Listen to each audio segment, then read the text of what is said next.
የተወደዳችሁና የተከበራችሁ የልዑል እግዚአብሔር ቤተሰቦች የእናታችን የቅድስተ ቅዱሳን የድንግል ማርያም የአስራት የአደራ ልጆች የቅዱሳን ጻድቃን የሰማዕታት ወዳጆች ክቡር አባታችን መጋቤ ሰንበት ቀሲስ ፍስሐ አረጋዊ የደብራችን ዋና አስተዳዳሪ፣ ክቡር አባታችን ቀሲስ አይናለም ገብሬ የደብራችን ዋና ጸሐፊ፣ ክቡር አባታችን ቀሲስ መርድ ሊቃውንተ ቤተ ክርስቲያን፣ አባቶቼ ካህናት፣ ወንድሞቼ ዲያቆናት፣ በዚህ በቅድስናው ስፍራ የተሰበሰባችሁ አባቶች፣ እናቶች፣ ወንድሞች፣ እህቶች እንዲሁም ሕፃናት ባሰባሰበን በልዑል እግዚአብሔር ፍጹም ሰላም እንደምን ቆያችሁ?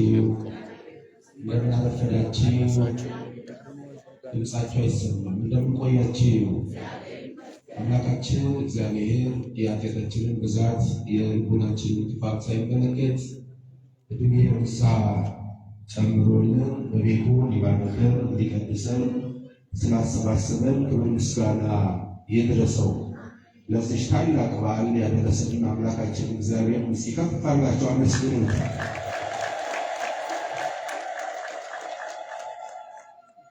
እንግዲህ ከሌሊት ጀምሮ አባቶቻችን በዝማሬው በኪዳኑ በቅዳሴው ከአምላካችን ከእግዚአብሔር ጋር ሲያገናኙ ቆይተዋል። ከዚህ በመቀጠል ያለውን መርሐ ግብር እንጀምራለን። የደብራችን መካነ ደናግል ሰንበት ትምህርት ቤት መዘምራን ዝማሬ ያቀርቡልናል። ወደ እነሱ እንሄዳለን። እግዚአብሔር ከሁላችን ጋር ይሁን።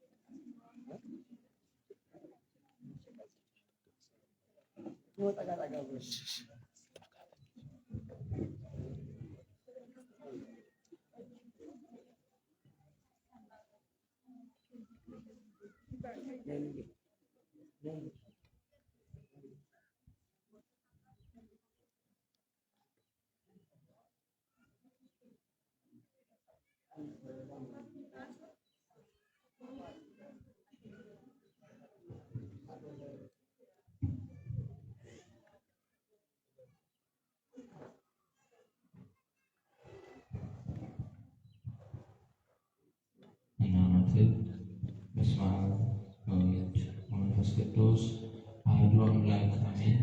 በስመ አብ ወወልድ ወመንፈስ ቅዱስ አሐዱ አምላክ አሜን። በስመ አብ ወወልድ ወመንፈስ ቅዱስ አሐዱ አምላክ አሜን። አደራሽን ማርያም የሚለውን መዝሙር ለመዘመር በአብ ወወልድ ወመንፈስ ቅዱስ በእመቤታችን በቅድስት ድንግል ማርያም አማላጅነት አምነን ተማጽነን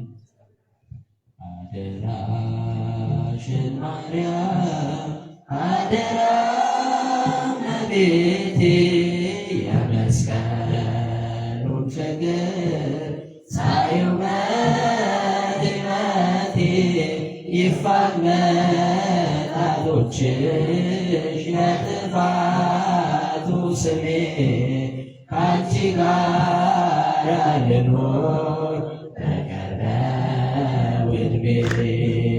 አደራሽን ማርያም አደራ እመቤቴ የመስቀሉን ፍቅር ሳየው በሕይወቴ ይፋቅ ጠላቶችሽ የጥፋቱ ስሜ ከአንቺ ጋር ልኖር በቀረው ዕድሜ አደራሽን ማርያም አደራ እመቤቴ የመስቀሉን ፍቅር ሳየው በሕይወቴ ይፋቅ ጠላቶችሽ የጥፋቱ ስሜ ከአንቺ ጋር ልኖር በቀረው ዕድሜ አደራ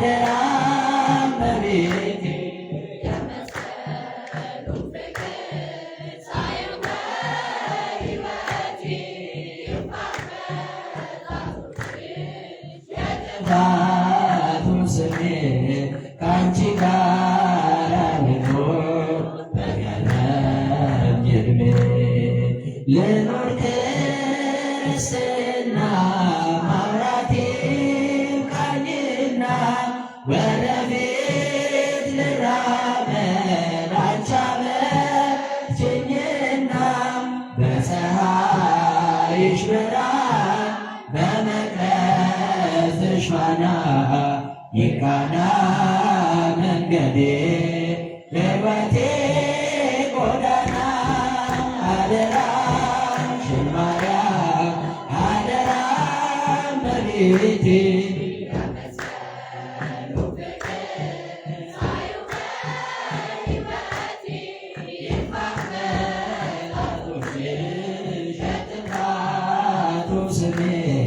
ከአንቺ ጋር ልኖር በቀረው ዕድሜ ከቀራንዮ በል ሆነሽኛል ተስፋ ልጅሽ ሆኜ ልኖር ከደጅሽ ሳልጠፋ ከአንቺ ወጥቶ መራብ አይሁን በሕይወቴ ከክፍሽ አታውጪኝ ድንግል እመቤቴ አደራሽን ማርያም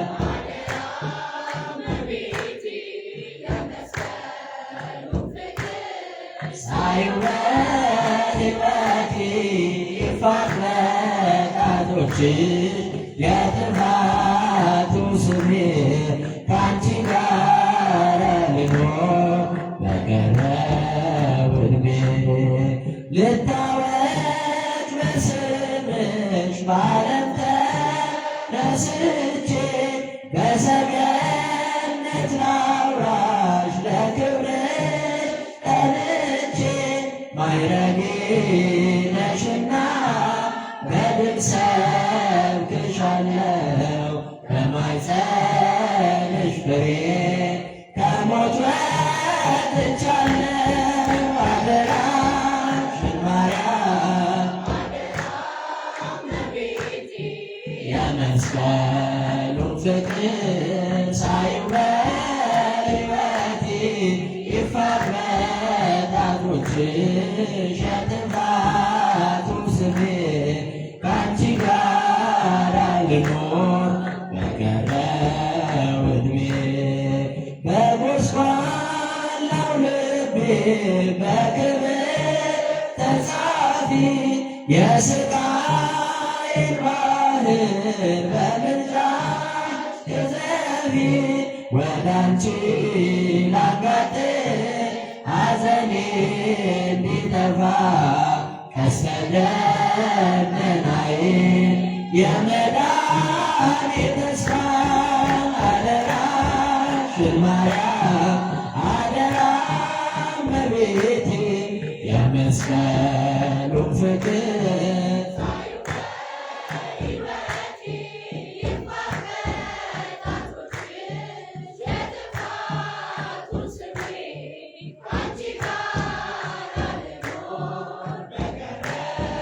ዕድሜ አደራሽን ማርያም አደራ እመቤቴ የመስቀሉን ፍቅር ሳየው በሕይወቴ ይፋቅ በጣቶችሽ የጥፋቱ ስሜት ከአንቺ ጋር ልኖር በቀረው ዕድሜ ሥላሴ ትትረመም ወትትነከር ሥላሴ ትትረመም ወትትነከር ሥላሴ ትትረመም ወትትነከር ሥላሴ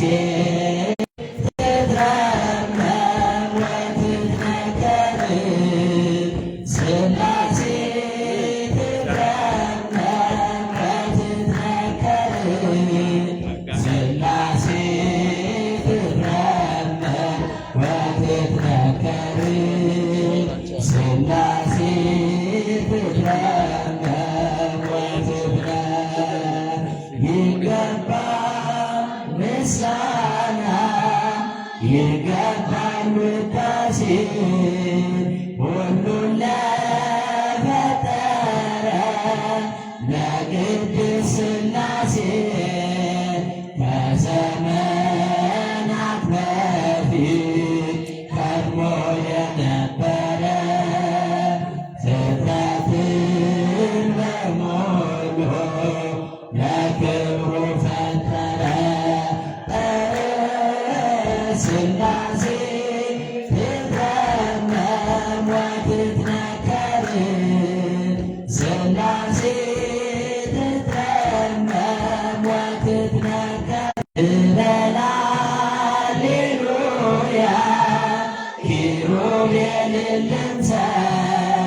ያሬድን ልከተል ላቅርብ ምስጋናውን ዘምስለ ሱራፌል ውዳሴ ምስጋና ነውና ለልዑል ሥላሴ ትትረመም ወትትነከር ሥላሴ ትትረመም ወትትነከር ሥላሴ ትትረመም ወትትነከር ሥላሴ ትትረመም ወትትነከር በስም ሦስት ሲሆን በግብርም ሦስት ነው ያለ መቀላቀል ፍጥረትን በመፍጠር በአምላክነት በባሕርይና ደግሞም በመንግሥት አንድ አምላክ ነው እንጂ አይባልም ሦስት። ሥላሴ ትትረመም ወትትነከር ሥላሴ ትትረመም ወትትነከር ሥላሴ ትትረመም ወትትነከር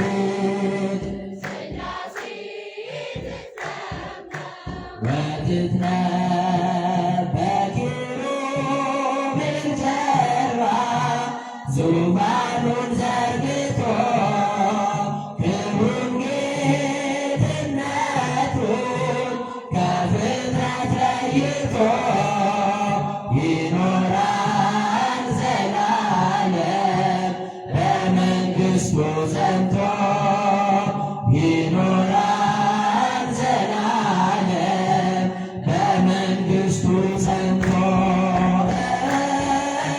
ሥላሴ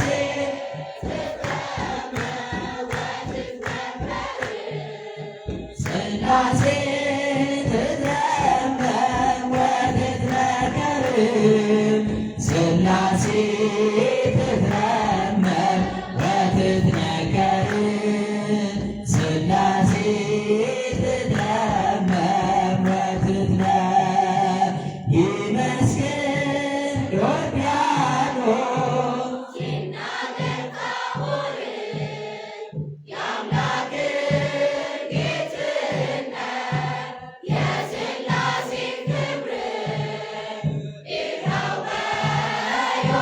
በዮርዳኖስ ወንጌል ተገለጠ መንፈስ ቅዱስ ታየ አብን ቃሉን ሰጠ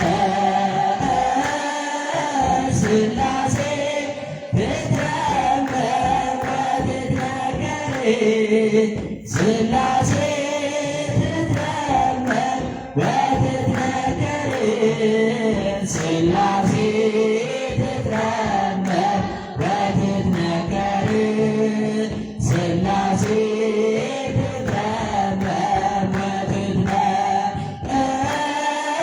ሥላሴ ትትረመም ወትትነከር ሥላሴ ትትረመም ወትትነከር ሥላሴ ትትረመም ወትትነከር ሥላሴ ትትረመም ወትትነከር ምስጋናችን ይቀበል።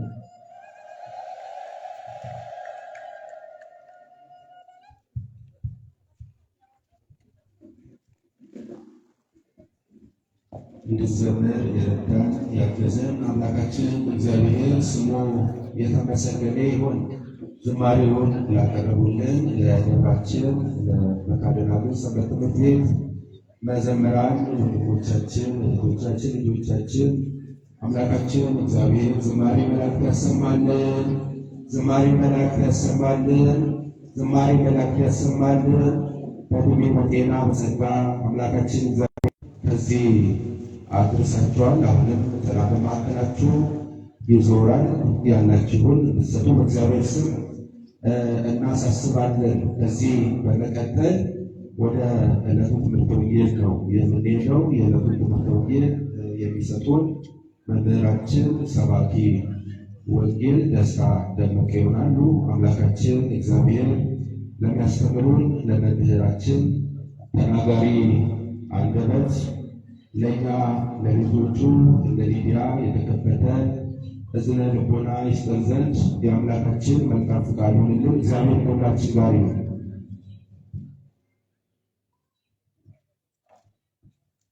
ሁላችንም አምላካችን መድኃኒታችን ኢየሱስ ክርስቶስ በተሰቀለው ተመስገን መስቀል መባረካችን አንድ ጊዜ እናመጣዋለን። በስመ አብ ወወልድ ወመንፈስ ቅዱስ አሐዱ አምላክ አሜን። ከሁሉ ቅድሚያ ለኃጢአታችንና ለበደላችን ለክፋታችን ብዛት ሳይጠፋ በምሕረቱና በቸርነቱ በይቅርታው ብዛት ጠብቆ በንስሐ እንድንመለስ ይህችን ቀንና ይህችን ወይን የሰጠን የቅዱሳን አባት ቅዱስ እግዚአብሔር ስሙ ዛሬ ጀምረን እስከ ምስጋና ድረስ የተመሰገነ ነው። ስሙ የተመሰገነ ነው። ክቡር አባታችን መጋቤ ሰናያት ቀሲስ ፍስሐ ሀብተወልድ የዚህ ታላቅ ደብር ዋና አስተዳዳሪ፣ ክቡር አባታችን መጋቤ ሃይማኖት ቀሲስ ወርቅአፈራው ስዩም የደብራችን የስብከተ ወንጌል ክፍል ኃላፊ፣ ክቡራን አባቶቼ ካህናት፣ ወንድሞቼ ዲያቆናት፣ የሰንበት ትምህርት ቤት መዘምራን፣ በዚህ በቅድስና ስፍራ የተሰበሰባችሁ አባቶች፣ እናቶች፣ ወንድሞች፣ እህቶች በወደደን ማፈቀረን እስከ ቀናንስ ተጓዘው ባንዬ በመድኃኒታችን በኢየሱስ ክርስቶስ ፍጹም ሰላም እላችኋለሁ። እንደምን አደራችሁ?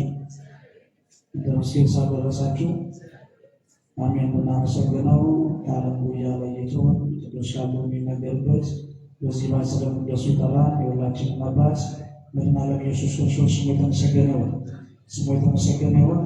ንጽሕተ ንጹሐን ቅድስተ ቅዱሳን ወላዲተ አምላክ እመቤታችን ቅድስት ድንግል ማርያም ለቃል መውለድ ለሥጋ ማርያም ምክንያት የሆነች እናታችን ቅድስት ድንግል ማርያም አምላካችን መድኃኒታችን ኢየሱስ ክርስቶስ በሰጣት ክብር የተመሰገነች ትሁን። የጻድቃን የሰማዕታት የአርድእትና ክብር በረከታቸው ሁላችን ላይ በዘላለም ተጸንቶ ይኖር። ለጥቂት ደቂቃ አምላካችን እግዚአብሔር ያስተምራል፣ ይመክራል። የትምህርታችን ርዕስ አድርገን የምንይዘው በቅዱስ ዮሐንስ ወንጌል ምዕራፍ 14 ከቁጥር 23 ላይ ያለውን ኃይለ ቃል በማንሳት ይሆናል። የሚወደኝ ቃሌን ይጠብቃል ይላል። ምን የሚለው እስቲ ቃሉን ሁላችሁም አንደበታችሁን ከፍታችሁ ከኔ መከተል ትናገራላችሁ። የሚወደኝ ቃሌን ይጠብቃል። ምን የሚለው ይላል? ስለዚህ የመጀመሪያ የመውደድ ቃሉን ነገረን። ከዛ በኋላ እግዚአብሔር እንደሚወድ ሰው ደግሞ እግዚአብሔርን ቃል ደግሞ እንደሚጠብቅ የሚነግረን የመጽሐፍ ቅዱስ ክፍል ነው። እንግዲህ የመጽሐፍ ቅዱስ ክፍል ስንመለከት ከምዕራፍ 22 እስከ መጨረሻ ድረስ ያለው አውደ ንባቡን መመልከት ግድ ይለናል። ምክንያቱም ይህ የመጽሐፍ ቅዱስ ክፍል ቃሉን ብቻ ነጥለን የምናይ ሳይሆን አውደ ንባቡ ወይም ንባቡ ምን ይላል ከቁጥር 1 እስከ 22 የራሱ የሆነ አስተምሮ አለው። ግን ከ22 ጀምሮ ያለውን ኃይለ ቃል በማንሳት አምላካችን እግዚአብሔር በፈቀደ እንነጋገራለን። እንግዲህ ይህ ምዕራፍ 22 ምዕራፍ 14 ከቁጥር 22 እስከ መጨረሻ እስከ 31ኛው ምዕራፍ ስታዩት ሶስት መልእክታት ይኖሩታል። ምክንያቱም አውደ ንባቡን ስናይ ሶስት መልእክታት ይኖሩታል። የመጀመሪያው መልእክት ምንድን ነው ብለን ስናይ አምላካችን መድኃኒታችን ኢየሱስ ክርስቶስ ይሁዳ አስቆሮቱ ይሁዳ ያልሆነ ይሁዳ የክርስቶስን መጠየቁና የክርስቶስ ምላሽን የምናይበት ነው። የማለት ክርስቶስን አስቆሮቱ ይሁዳ ያልሆነ ሌላኛው ታዲዮስ የሚባል ሐዋርያ መድኃኒታችን ኢየሱስ ክርስቶስን የጠየቀው ጥያቄ ነበረ። ያን የጠየቀውን ጥያቄ አምላካችን መድኃኒታችን ኢየሱስ ክርስቶስ ደግሞ የመለሰውን ምላሽ እንመለከታለን። ከቁጥር 22 እስከ 24 ድረስ ይህ ነው የምንመለከተው።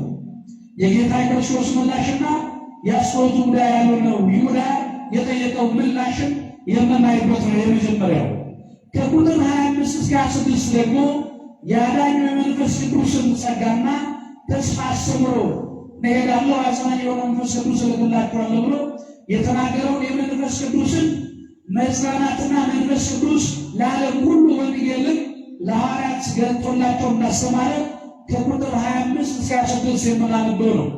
ሌላኛውና የመጨረሻው የመቋጫው ምዕራፉ መቋጫው ከ27 እስከ 30 ዓለም የማይሰጠውን ሰላም ክርስቶስ እንደሚሰጠንና ገዢ የሆነው የዲያብሎስን እንዳሸነፈው የምናይበት የመጽሐፍ ቅዱስ ክፍል ነው።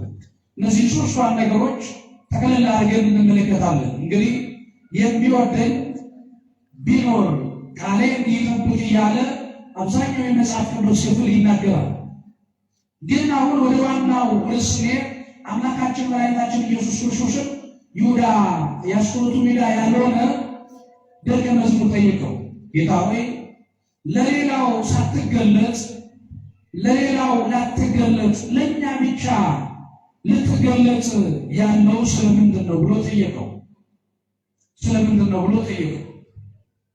ለሌላው አትገለጽም፣ ለሌላው እንዳትገለጥ ለእኛ ግን ለመገለጥ ያስብከው ለእኛ ለመታየት ያስብከው ስለምንድን ነው ብሎ ጠየቀው። ይህን ከጠየቀው በኋላ ክርስቶስ እንዲህ ብሎ መለሰለት። እናንተ ቤታችሁ ገብታችሁ ምዕራፉን በደንብ አንብቡት። ጥያቄ እኛ ካየን ሌላው እንዴት አያይም ብሎ ጠየቀው። ምክንያቱም እኛ ካየን ሌላው ሰው ለምን አያይም ብሎ ጠየቀው። ምክንያቱም ሁሉም ሰው ሊታየው ሁሉም ሰው ሊያየው አይችልም። ለምንድን ነው ካልን ወርድ ብሎ ይናገራል። ምክንያቱም እኔ የምገለጥለት ይላል፣ እኔ የምታይለት ይላል። የሚወደኝ ቃሌን ይጠብቃል፣ የማይወደኝ ይላል። የሚወደኝ ሰው ቃሌን ይጠብቃል። ቃሌን የጠበቀ ደግሞ እኔም በሱ ቤት እኖራለሁ። እኔ ብቻ ሳይሆን አባቴም በሱ ቤት እንኖራለን አለ። አሁን ለእኛ ልትገለጥ ለሌሎች ልትገለጥ ያልቻልነው ምክንያት ምንድን ነው ብለን ስናስብ የመጀመሪያው ለማይወዱት ሰዎች ክርስቶስ አይገለጥላቸውም። ለማይፈልጉት ሰዎችን ክርስቶስ አይገለጥላቸውም። ስለዚህ የሚወደኝ ሰው ነው ያለው፣ ቃሌን ይጠብቃል፣ እኔም እገለጣለሁ፣ አባቴም በሱ ቤት እንኖራለን፣ ማደሪያው እንሆናለን ነው ያለው። ምን እንሆናለን? ማደሪያው። አሁን ስለነዚህ ሀሳብ በኋላ መጨረሻ ላይ ስለምንመጣ ወደዛ እንሄዳለን። ግን እኔና አባቴ እንገለጣለን፣ ከእሱ ጋር ማደሪያው እንሆናለን፣ በቤቱ እንገባለን። ስለዚህ ጌታ ክርስቶስን የማይወድ ሰው የሰይጣን የዲያብሎስ ማደሪያ እንደሆነ ይናገራል። ቃሉን የሚጠብቅ ግን የክርስቶስ ማደሪያ እንደሆነ ይናገራል። ይህ ከእርሳችን ጋር ስለምንሄድ ወደ አለመጥበታል። ስለዚህ ጌታ ክርስቶስ የሚወደኝ ቢኖር ቃሌን ይጠብቃል። አሁን ክርስቶስን የመውደዱ ነገር እንዴት ነው? ክርስቶስን የምንወደው ክርስቲያኖች እግዚአብሔርን የምንወደው እንዴት ነው? አንደበታችን ነው? ክርስቶስን የምንወደው ከልባችን ነው ወይ? አሁን ለታይታ ነው ወይ ክርስቶስን የምንወደው? ክርስቶስን ወደዋለሁ የምንለው ፍጹም የሆነ መውደድ ነው ወይ? ክርስቶስ እኮ በቀራንዮ የተሰቀለ ያን ሁሉ መከራ የተቀበለ እንዲህ ያለ ፍቅር ለማንም የለም ብሎ ነው መጽሐፍ ቅዱስ የገለጠልን። ሰውን በመውደዱ ሰውን በማክበሩ ፍጹም የሆነ ፍቅር በመኖሩ መድኃኒታችን ኢየሱስ ክርስቶስ ወልድ ክርስቶስ ወደዚህ ምድር መጥቶ ሰውን ያዳነው ያ ሁሉ መከራ የተቀበለው ፍጹም የሆነ መውደድ ስለነበረበት ነው። ፍጹም የሆነ መውደድ። ክርስቲያኖች ፍጹም በሆነ መዋደድ እንዋደድ። የከንፈር መዋደድ አንዋደድ። እህትሽን ስትወጃት ፍጹም በሆነ መዋደድ፣ ወንድም እርስ በርስ መዋደዳችን ፍጹም በሆነ መዋደድ። ለሰው እንድታይ ዘንድ ሰው ምን ይለናል ብለን የምንዋደደው መዋደድ ነው። አሁን በሀገራችን ላይ የመጣው ጦርነት ፍጹም የሆነ መዋደድ። ወንድሜን ወደዋለሁ እንላለን፣ በጀርባ ደግሞ ሌላ ጉድጓድ እንቆፍራለን። እህታችን እንወዳለን እንላለን፣ ለእህታችን ግን ጉድጓድ እንቆፍራለን። ይህ መዋደድ አይደለም ክርስቲያኖች። እንዲህ አይነት መዋደድ ክርስቶስ አላስተማረንም። ሲገፉትና መከራ ሲያቀርቡለት እኮ ክርስቶስ የሚያደርጉትን ያቁምና ይቅር በላቸው ያለው ፍጹም የሆነ መዋረድ ጭንቅላቱ ላይ ሲያደርጉ ክርስቶስ ፍጹም የሆነ መዋረድ ነበር የወደዳቸው። ፍጹም የሆነ ክርስቲያኖች ላይ ፍጹም የሆነ መዋረድ አለው ወይ? ኢየሱስ ያስተማረውን ትምህርት ነው እንጂ አዲስ ትምህርት አያስተምርም መንፈስ ቅዱስ።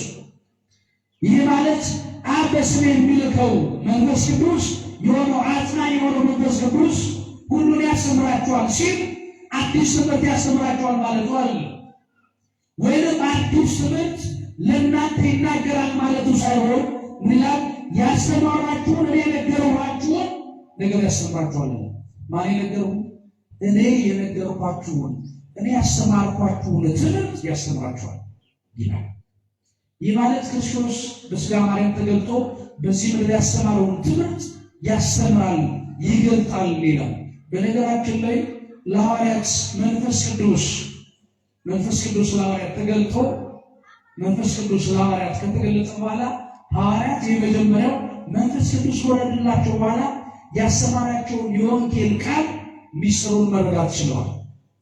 መንፈስ ቅዱስ ወረደላቸው በኋላ የእግዚአብሔርን ቃል ሰምተው እንደው መንፈስ ቅዱስ ያወረደላቸው በፊት ክርስቶስ ከተያዘ በኋላ ሁሉም ወደ ቀድሞ ስራቸው እንደሄዱ መጽሐፍ ቅዱስ ይናገራል።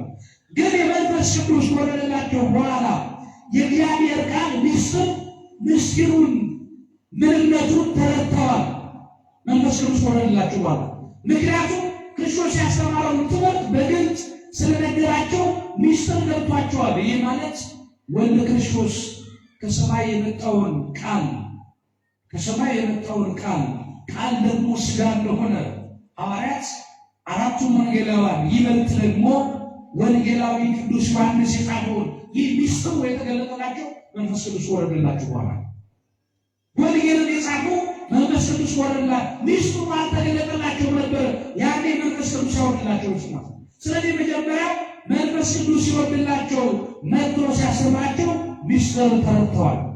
ሌላኛው ክርስቶስ ሲያስተምራቸው ያልገባቸው ጥያቄ ሲፈጠርባቸው የነበረው ጥያቄ ሆኖ የተቀመጠው ነገር የተገለጠላቸው ጥያቄ መልስ ሲያገኙ መንፈስ ቅዱስ ከተገለጠላቸው በኋላ ጥያቄ ሆኖ ሲፈጠርባቸው የነበረው ታስታውሳላችሁ። ማቴዎስ ወንጌል ምዕራፍ 16 ላይ ሁሉ እኔን ማን ይሉኛል ብሎ ከጠየቀ በኋላ ክርስቶስ መልሶ ሐዋርያትን ጠይቃቸው እናንተ እኔን ማን ትሉኛላችሁ ብሎ ሲጠይቃቸው ሐዋርያ ቅዱስ ጴጥሮስ ምን ያለ አንተ ያው የእግዚአብሔር ልጅ ኢየሱስ ክርስቶስ ነው።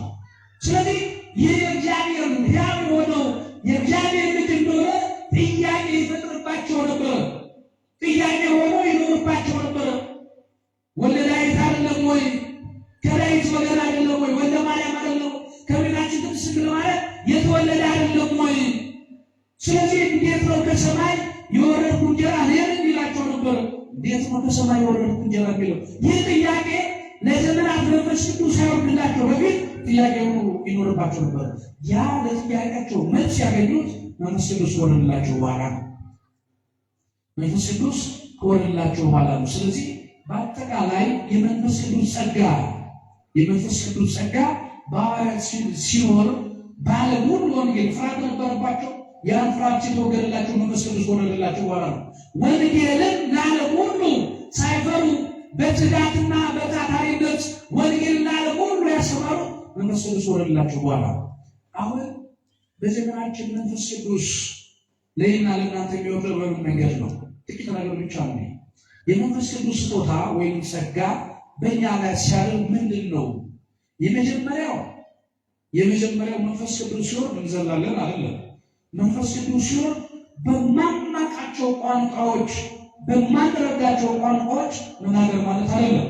መንፈስ ቅዱስ ሲወርድ ሶስት ነገሮች አሉ። የመጀመሪያ ያላወቅነው ነገር ይገለጥልናል። ምን ያላለው ነገር? ያላወቅነው ነገር ምን ይላል? ይገለጥልናል።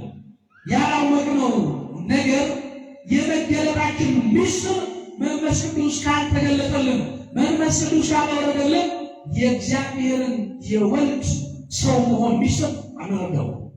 ብዙ ሰው በዓለማችን ያሉት ብዙ ሰዎች የወልድ ሥጋ መልበስ ፍጹም አምላክ ፍጹም ሰው ነው ብለን ስንነግራቸው ያልተረዱት መንፈስ ቅዱስ ስላልገባቸው መንፈስ ቅዱስ ስላልወረደላቸው ያልተሻለ ወልድ ክርስቶስ ፍጹም አምላክ ፍጹም ሰው ነው ብለን ስናምን ያለውን ነገር ያሳውቀን መንፈስ ቅዱስ ስለሆነ ማለት ነው።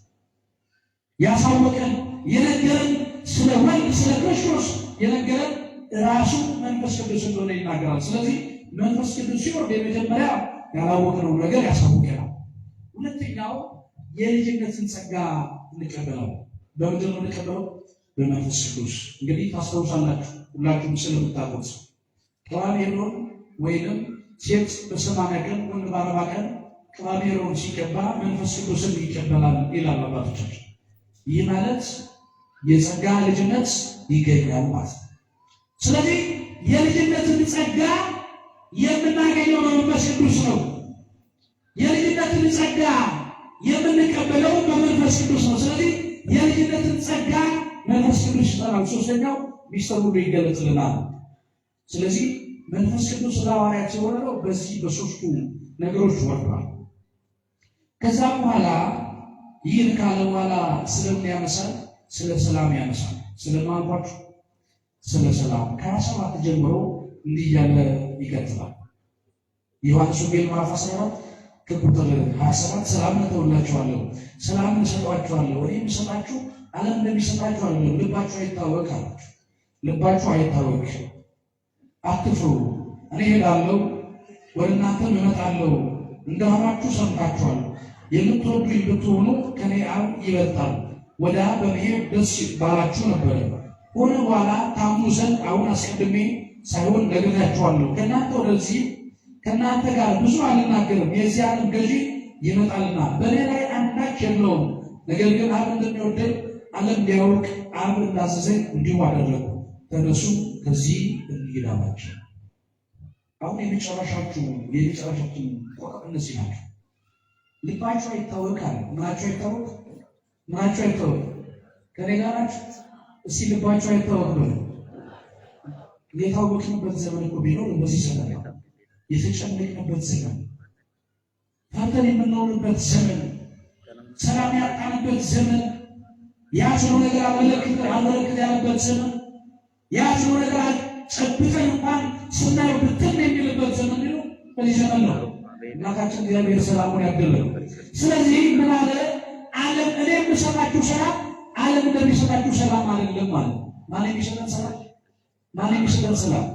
የዓለምና የክርስቶስን ሰላም ብቻ ነጥለን እንመልከታቸው ውስጥ ዓለም የሚሰጠን ሰላም የመጀመሪያው ግሳንሱ ነው የሚሰጠን። ምን የሚሰጠን አውቃችሁ? ዓለም የሚሰጠን ሰላም። ይህ ማለት የማይረባው የማይጠቅመውን ሰላም የሚሰጠን አለ። ዓለም የሚሰጠን ሰላም ሐሰተኛ የሆነ ሰላም የሚሰጠን ዛሬ ለተወሰነ ደቂቃዎች ለተወሰነ ሰዓት አሳይቶን ነገር ግን ከጥቂት በኋላ የሚከለከለን ነው የሚሰጠን ሰላም ዓለም። ዓለም የሚሰጠው ሰላም ለአዝማሪዎች ለጨፋሪዎች ነው የሚሰጠው ሰላም። ለሚደንድ ሰው ለሚያውደለድለው ነው ዓለም የሚሰጠው ሰላም። እርሻዎችንማ እንዴት ዓለም ተወዳለች? አትወድማ። ስለዚህ ዓለም የሚሰጠው ለአዝማሪና ለዘማሪ ዓለም ትሰጧለች። ይህም ሰላም የዓለም ሰላም የማይዘልቅ ሰላም ነው ዓለም የሚሰጠው።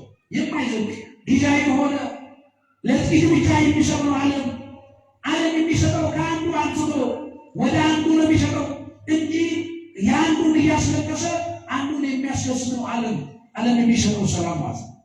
ዓለም የሚሰጠው ሰላም አፋዊ ነው እንጂ ውስጣዊ አይደለም። ዓለም የሚሰጠው ሰላም በአፍ ብቻ ነው ሰላምን የሚሰጠው፣ በአፍ ብቻ ነው ሰላምን የሚያውጀው እንጂ ውስጣዊ የሆነ ሰላም የለውም። ውስጣዊ ሰላም ዓለም የሚሰጠው ሰላም ጊዜያዊ ነው። ወደ ትንሹ ሰላም እንምጣስ።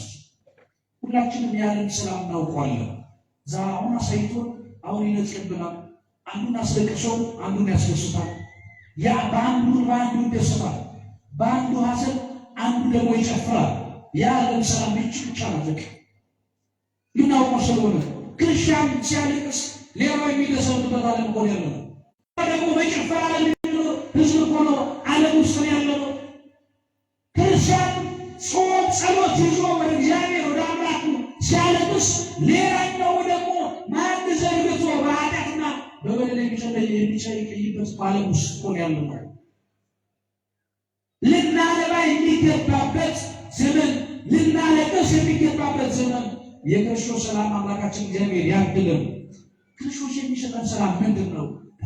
ክርስቶስ የሚሰጠን ሰላም ክርስቶስ የሚሰጠን ሰላም እውነተኛ ነው። ክርስቶስ የሚሰጠን ሰላም ምክንያቱም ዛሬ አሰይቶ የሚጨልም አይደለም። ዛሬ ሰጥቶን የሚከለክል አይደለም። በዮሐንስ ወንጌል ምዕራፍ 4 ላይ ስታነቡ የምታገኙት ቃል ያቺ ዝማይቷ ሴት ያቺ ሳምራዊቷ ሴት ውሃ ልትቀዳ መጣ። ምንድን ነው ያለችው? ሆድሽ የዘላለም የሚፈልቀውን ምን ስትሻለው ነው ያላት? ውሃ ስትሻለው ጊዜው አይደለም ክርስቶስ ይሰጣል። አሁን መንጭቶ ከጥቂት ደቂቃ በኋላ የሚጠፋ ውሃ አይደለም ክርስቶስ ይሰጣል። ለዘላለም ሆድሽ የሚፈልቀውን ምን ስትሻለው ነው? ሰላም ስትሻለው። አምላካችን እግዚአብሔር ለዘላለም ከልባችን ውስጥ የሚፈልቀውን ሰላም ያድለን። እውነት ሰላም በልባችን ውስጥ ከሌለ፣ ሰላም በሀገር ውስጥ ከሌለ፣ ሰላም በስፍራችን ከሌለ መውጣት መግባት አንችልም። አምላካችን እግዚአብሔር ለሀገራችን ሰላሙን ያድለን። እውነተኛ ሰላም ክርስቶስ የሚሰጠን ሰላም ለሁሉም፣ ለባለጠጋውም፣ ለድሃው፣ ላለውም ለሌለው ክርስቶስ ሰላም ሁሉ ያድለን።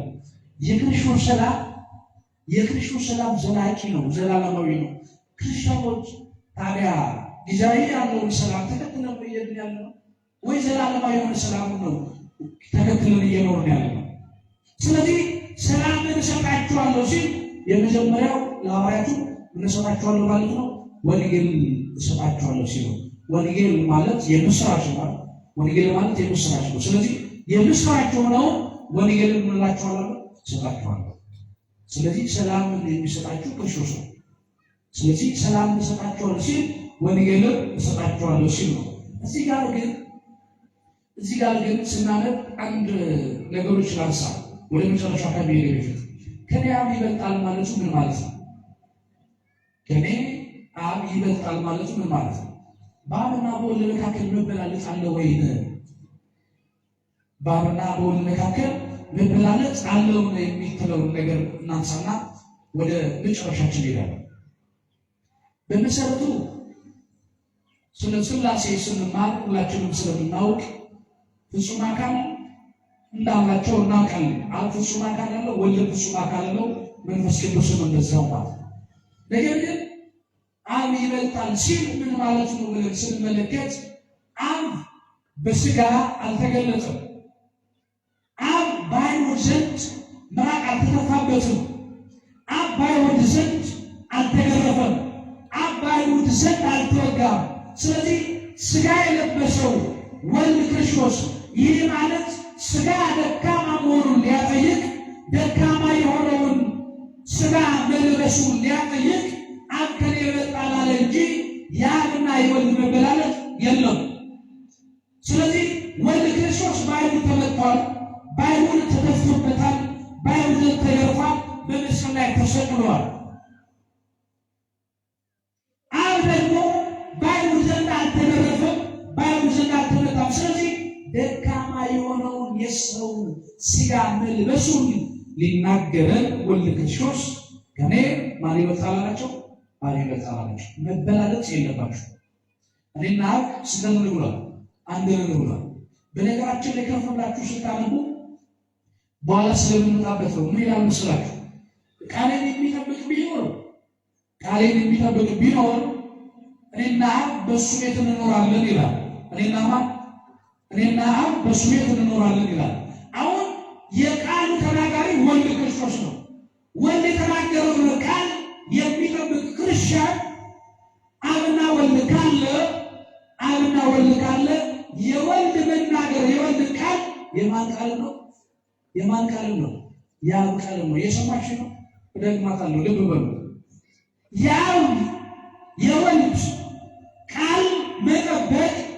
የወልድ ቃል መጠበቅ ወይም ወልድ ክርስቶስን የተናገረውን ቃል የጠበቀ ክርስቲያን እግዚአብሔር አብና እግዚአብሔር ወልድ በቤቱ የሚያደርግ ከሆነ የወልድ ቃል የማን ቃል ነው? የአብ ቃል ነው። ስለዚህ ወልድ የተናገረው ቃል የአብ ከሆነ አብና ወልድ ምንድን ናቸው ማለት ነው? አንድ ናቸው ማለት ነው። ስለዚህ ብዙ የሚያስቡት ብዙ ወልድና ወልድ ትክክል አይደሉም፣ አይተካከሉም የሚል የተሳሳተ ዓለም በዓለም ላይ የሚያስተምሩ ስላሉ ያ ቃል ወልድ ነው። የወልድ ቃል አብ ነው። ወልድ የተናገረው ቃል አብ እንደተናገረ ቃል የምናገር ከሆነ አብና ወልድ ስንት ናቸው ማለት ነው? አንድ ናቸው። ወደ ማጠቃለያ ነው። የሚወደኝ ቢኖር ምን ይጠብቅ? ቃሌን ይጠብቅ። ቃሉን የሚጠብቁ ሰዎችና ቃሉን የማይጠብቁ ሰዎች ከመጽሐፍ ቅዱስ እናነሳና እንቋጫለን። ቃሉን የሚጠብቁ ሰዎች በቅዱስ ዮሐንስ ወንጌል ምዕራፍ 14 ከቁጥር 24 ላይ እንዲህ ይላል፣ ቃሉን የማይጠብቁት የማይወደኝ ቃሌን አይጠብቅም ይላል። ምን የሚለው ማንን የማይወድ? ክርስቶስን የማይወድ ሰው የማንን ቃል አይጠብቅም? ቃሉ ምንድን ነው? በነገራችን ቃሉ ምንድን ነው? ይህ ማለት ቃሉ ምንድን ነው ብለን ስናስብ ቃሉ ፍቅር የሆነ ወይም ሕግ ነው። የማን ሕግ ነው? እግዚአብሔር። ፍቅር የሆነ ሕግ ነው እግዚአብሔር ቃል ማለት ነው። ይህ ማለት ፍቅር የሆነ ሕግ ነው ስንል የመጀመሪያው ምንድን ያለው? የሚወደኝ ማለት ያለው። ስለዚህ በመውደድ ውስጥ ያለ ሕግ ማለት ነው። በፍቅር ውስጥ ያለ ሕግ እንዲህ በግድ አይደለም እግዚአብሔር የሚገዛ ነው።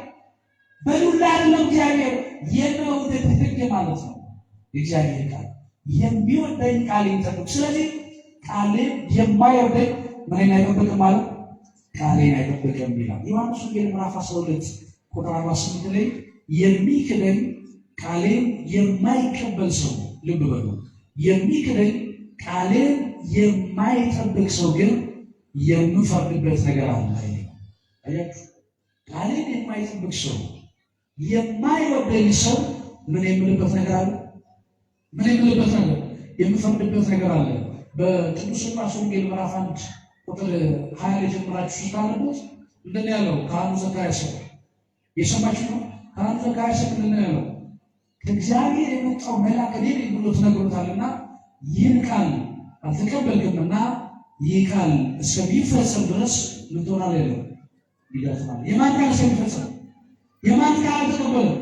አያችሁ፣ የእግዚአብሔርን ቃል አለመቀበል የምመጣ የምፈርድብህ ነገር አለ። ስለዚህ ካህኑ ዘካርያስ ልጅ ትወልዳለህ ብሎ ከእግዚአብሔር ተልኮ የእግዚአብሔርን ቃል ይዞ የመጣ መልአኩ ይህ ነገር እስከሚፈጸም ድረስ የእግዚአብሔርን ቃል አልሰማምና ምን ትሆናለህ የተባለ? ዲዳ ትሆናለህ። የእግዚአብሔርን ቃል ያልሰማ በረከት ያጣል። የእግዚአብሔርን ቃል ያልሰማ የእግዚአብሔርን ቃል ያልተቀበለ ሰው ዲዳ ይሆናል። በማርቆስ ወንጌል ምዕራፍ 7 ቁጥር 25 ላይ ቃሌን ሰምቶ የማያደርግ ይላል። ቃሌን ሰምቶ የማያደርግ ሰው ሁሉ በአሸዋ ላይ ቤቱን እንደሰራ ይወድቃል። የማን ቃል? የእግዚአብሔርን ቃል ሰምቶ የማይኖር በአሸዋ ላይ ቤቱን እንደሰራ ይወድቃል። በአሸዋ ላይ ቤቱን የሰራ ክርስቲያን ነፋስ ሲመጣ ጎርፍ ሲመጣ ምን ያደርገዋል? ጠርጎ ይወስደዋል። ስለዚህ ክርስቶስን የማይወድ የእግዚአብሔርን ቃል ያልተቀበለ ተቀብሎ በሕይወት ያልኖረ ሰው ክርስቲያን በአሸዋ ላይ የሰራው ሕፃናት ሲገፉት፣ መከራ ሲመጣበት፣ ጎርፍ ሲመጣበት መቋቋም አይችልም።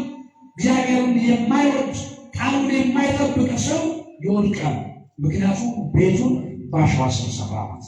ስለዚህ ክርስቲያኖች እንዳንወድቅ፣ በመጥፎ አወዳደቅ እንዳንሞት፣ በመጥፎ መንገድ እንዳንሄድ እግዚአብሔርን ቃል እንሰማ ይገባል። አምላካችን እግዚአብሔር ቃሉን እንሰማ የእሱ መልካም ፈቃድ ይሁን። የማይጠብቅ ሰው ይህን ካደረገ የሚጠብቅ ሰው ዋጋው ምንድን ነው? የእግዚአብሔርን ቃል የሚጠብቅ ሰው ቃሉ ምንድን ነው? ምክንያቱም ቅድም እንደነገርኳችሁ ዮሐንስ ወንጌል ምዕራፍ 8 ቁጥር 51 ላይ ቃሌን የሚጠብቅ ቢኖር ለዘላለም ሞትን አያይም ይላል። ምን የሚጠብቅ? ቃሌን የሚጠብቅ ሰው ቢኖር ለዘላለም ሞትን አያይም። ሞትን ላለማየት የማንን ቃል እንጠብቃለን? እግዚአብሔር ቃል። የክርስቲያን ሁሉ መጨረሻው እግዚአብሔር መንግስት ለመውረስ ማለት የሁላችንም ዓላማ መንግስቱን ለመውረስ ነው። መንግስቱን ለመውረስ ደግሞ የማንን ቃል እንጠብቅ ይገባል? እግዚአብሔርን ቃል ልንጠብቅ ይገባል። ትንቢተ ሕዝቅኤል ምዕራፍ 3 ቁጥር 10 ላይ እንዲህ ይላል፣ የሰው ልጅ ሆይ ይላል። የመጨረሻ ቃል ልናገርና ልቋጭ። ከዛ በፊት ግን ቅድም ቤቱን በአሸዋ ላይ የሰራ ክርስቲያን እግዚአብሔርን ወንጌል እንዳልሰማ ከነገረን በዓለት ላይ የተሰራ ደግሞ መሰረት አለ። በምን ላይ?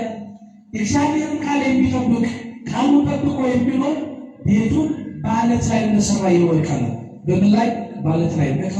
መከራ፣ ስቃይ፣ ግልት ሲመጣበት ጽኑ የሆነ ክርስቲያን በመከራ ውስጥ በስቃይ ውስጥ ጸንቶ የሚኖር ክርስቶስን ሳይለቅ ከክርስቶስ ፍቅር ማን ነው የሚለየኝ ሳይል ጽኑ የሆነ እምነት ኖሮ የሚኖር ቃሉን የሚሰማ እግዚአብሔርን የሚወድ ክርስቲያን ቤቱን በዓለት ላይ እንደሰራ ይወድቃል።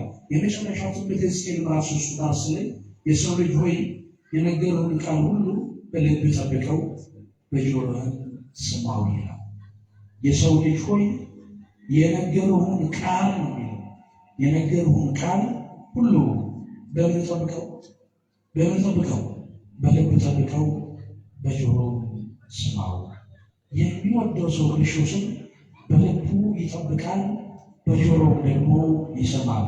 ቃሌ የሚወድ የሚኖር ቃሌ ይጠብቃል። ክርስቶስን የምትወዱ ክርስቲያኖች ክርስቶስን የሚወዱ ሁላችንም የማንን ቃል ጠብቅ? የማን ቃል ጠብቅ? የማይጠብቅ ክርስቲያን ሕይወት የለውም። የማይጠብቅ ክርስቲያን ከዘላለሙ መንግሥት ይወጣ ነው። ቃሉን የሚጠብቅ ግን ለዘላለም ሞትን አያይምና የእግዚአብሔርን ቃል ጠብቀን በእርሱ መንግሥቱን ንጉሥ አምላካችን እግዚአብሔር ይፍቀድልን። የሰማነውን በዘመን ቁማራችን ያሳድርብን። ወስብሐት ለእግዚአብሔር።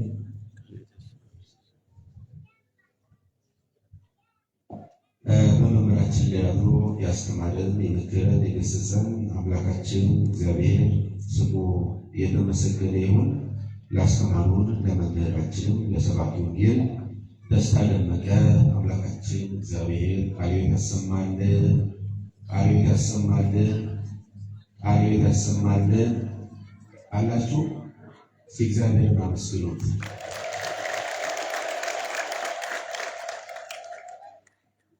ለሰንበት ትምህርት ቤት ህንፃ ማሰሪያ ቅድም በነገርናችሁ መሰረት በማዕከላችሁ ጥላ ዞሯል። የሰጣችሁት 16,149 ብር ነው። ለራሳችሁ ምስጋና አቅርቡ። የተወሰኑ ማሳሰቢያዎች አሉ። ቅድስት ዓለሙ የምትባልና ነፃነት ግርማ የምትባል ሁለት ልጆች ጠፍተውብናል። ያገኛችሁ ልትነግሩን ብለው ስልክ ቁጥር አስቀምጠዋል። 0993 42 88 76 0916 05 73 12 ስልክ ቁጥር እኛ ጋር አለ። ምናልባት ያያችሁ የሰማችሁ ለእኛ ከነገራችሁን ከቤተሰብ ጋር እናገናኛለን ማለት ነው። ሌላው ሀብተ ማርያም የተባሉ የቤተክርስቲያን ልጅ አምላከ ተክለ ሃይማኖት ፊት ቀርቤ አንድ ስለት ተሰኜ ነበር። ስለቴ ስለደረሰልኝ ለክብራቸው መግለጫ 2,000 ብር ገቢ አድርጌያለሁ ብለዋል። አመስግኑልን። የቀሲስ መርድ የንስሐ ልጆች የዛሬ ሳምንት ዛሬ አይደለም የዛሬ ሳምንት መርሃ ግብር ስለሚኖራችሁ ዛሬ ላልመጡትም ለእሳቸው ልጆች ነግራችሁ ተሰባስባችሁ ያው በተለመደው ሰዓት በሌላይተን ቃል እግዚአብሔር እንድንማማር ቀሲስ መርድ መልእክታቸውን ያስተላልፋሉ። ሰኔ 12 የታላቁ የሊቀ መላኩ የቅዱስ ሚካኤል ዓመታዊ ክብረ በዓል እንደሆነ ይታወቃል።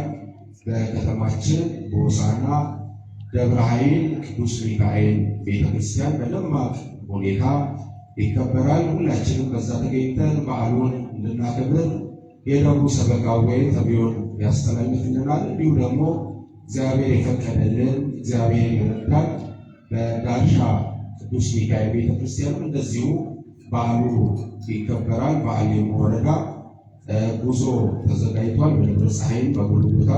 ስለዚህ የትም ሄደን ብናከብር በረከት መቀበል ነውና እግዚአብሔር በፈቀደልን ቦታ ተገኝተን በዓሉን እንድናከብር በእግዚአብሔር ስም እናሳስባለን። ከዚህ በመቀጠል አጠር ያለ አንድ መርሃ ግብር ይኖረናል። የመጽሐፍ ምረቃ እዚህ ፊት ለፊት ስንገባ ከ15 ቀን 20 ቀን በፊት በዓለት ተሰቅሎ ተመልክተናል። በወንድማችን በመምህር መሃሩ ወርቅነህ የተዘጋጀ የነፍስ እረፍት በሚል ርዕስ የተዘጋጀ ልዩ መጽሐፍ ዛሬ ይመረቃል። በሰንበት ትምህርት ቤት፣ በስብከተ ወንጌል፣ በተለያዩ በመንፈሳዊ በዓለማዊ እንቅስቃሴ የበረታ የጠነከረ ወንድማችን ነው። ዛሬ ከአባቶች እግር ስር ቁጭ ብሎ የተማረውን የሰማነውን ከመጽሐፍት ያነበበውን ለእኛ ለሕይወታችን አመቺ በሚሆን መልኩ አዘጋጅቶ አቅርቦልናል ማለት ነው። ያንን መጽሐፍ በአባቶቻችን አማካኝነት ይባረክና ለሁላችንም ይደርሳል ማለት ነው። ከዚህ በመቀጠል ወደዛ መርሃ ግብር ነው የምንሄደው። ይህንን መርሃ ግብር የሚመሩልን የሚያስኬዱልን ሰባኪ ወንጌል ተመስገን ሹመቱ ይሆናሉ። አምላካችን እግዚአብሔር ስለረዳን ስላገዘን ክብር ምስጋና ይድረሰው። የምናካሄደው መርሃ ግብር አጭር ስለሆነ ሁላችሁም በያላችሁበት አረፍ አረፍ እንድትሉ በእግዚአብሔር ስም እናሳስባለን።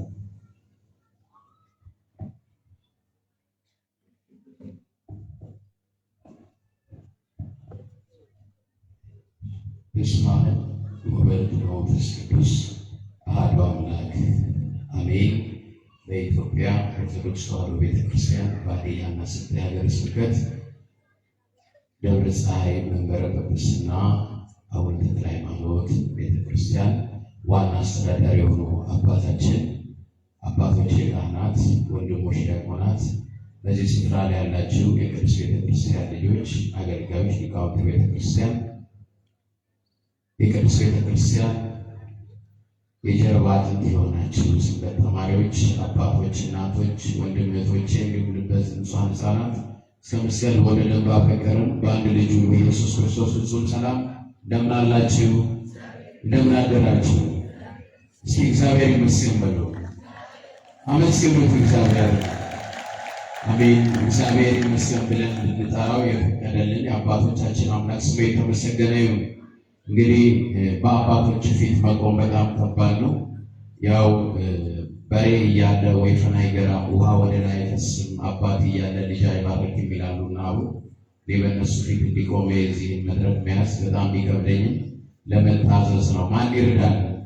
ማን ይርዳል?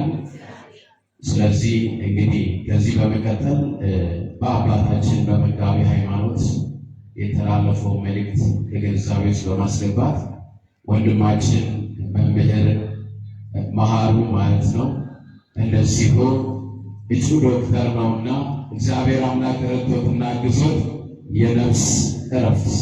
የነፍስን እረፍት የሚሰጥ ማን ነው?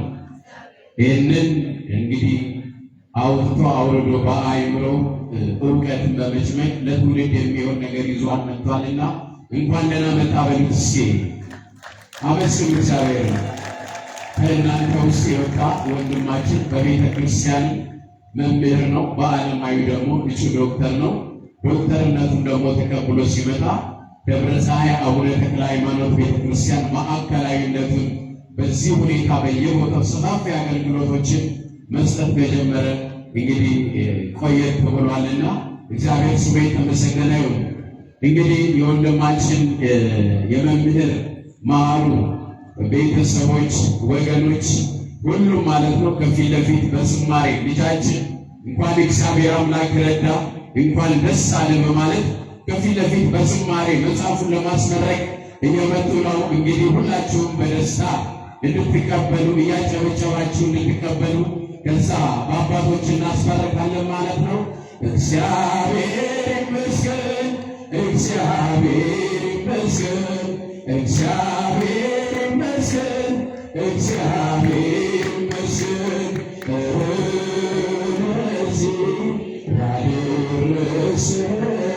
ለዚህ ያደረሰን እግዚአብሔር ይመስገን።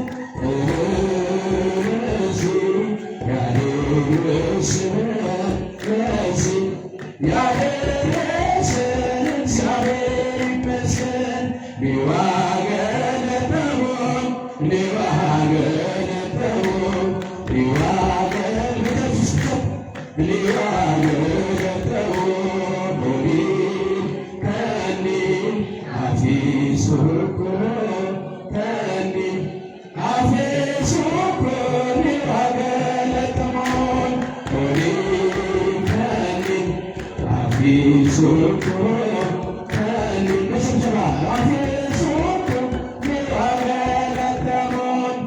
መገንገለተሙ መገንገለተሙ መገንገለተሙ መገንገለተሙ ካኒ እልሾኒ ካኒ እልሾኒ መገንገለተሙ ካኒ እልሾኒ ካኒ እልሾኒ መገንገለተሙ ኒዋገለተሙ ብያች ኒዋገለተሙ ኒዋገለተሙ ኒዋገለተሙ ኦዲ ካኒ አፊሱኩ ካኒ አፊሱኩ ኒዋገለተሙ ካኒ አፊሱኩ ኒዋገለተሙ እግዚአብሔር ስሙ የተመሰገነ ይሁን። እንግዲህ ለእንግዶች ወንድማችንን መምህራችን ብለው ለመጡ በብዙ ቦታ ሰንበት ትምህርት ቤት በማገልገል ብዙ በገጠርም በከተማም ሰፊ አገልግሎት በመስጠት ብዙ ስራ ይሰራልን ወንድማችንን እንግዲህ ከቤተሰብ ጋር ከወገኖች ጋር አንድ ላይ ሆኖ ደስታ መካፈል መልካም ነው። እንግዲህ ከዚህ በመቀጠል ቀጥታ የምንሄደው አባቶቻችን ይህንን የነፍስ ዕረፍት የሚለውን መጽሐፍ በመባረክ እንግዲህ ወደዚህ ያደርጉታል ማለት ነው። እግዚአብሔር አምላክ ስሙ የተመሰገነ ይሁን።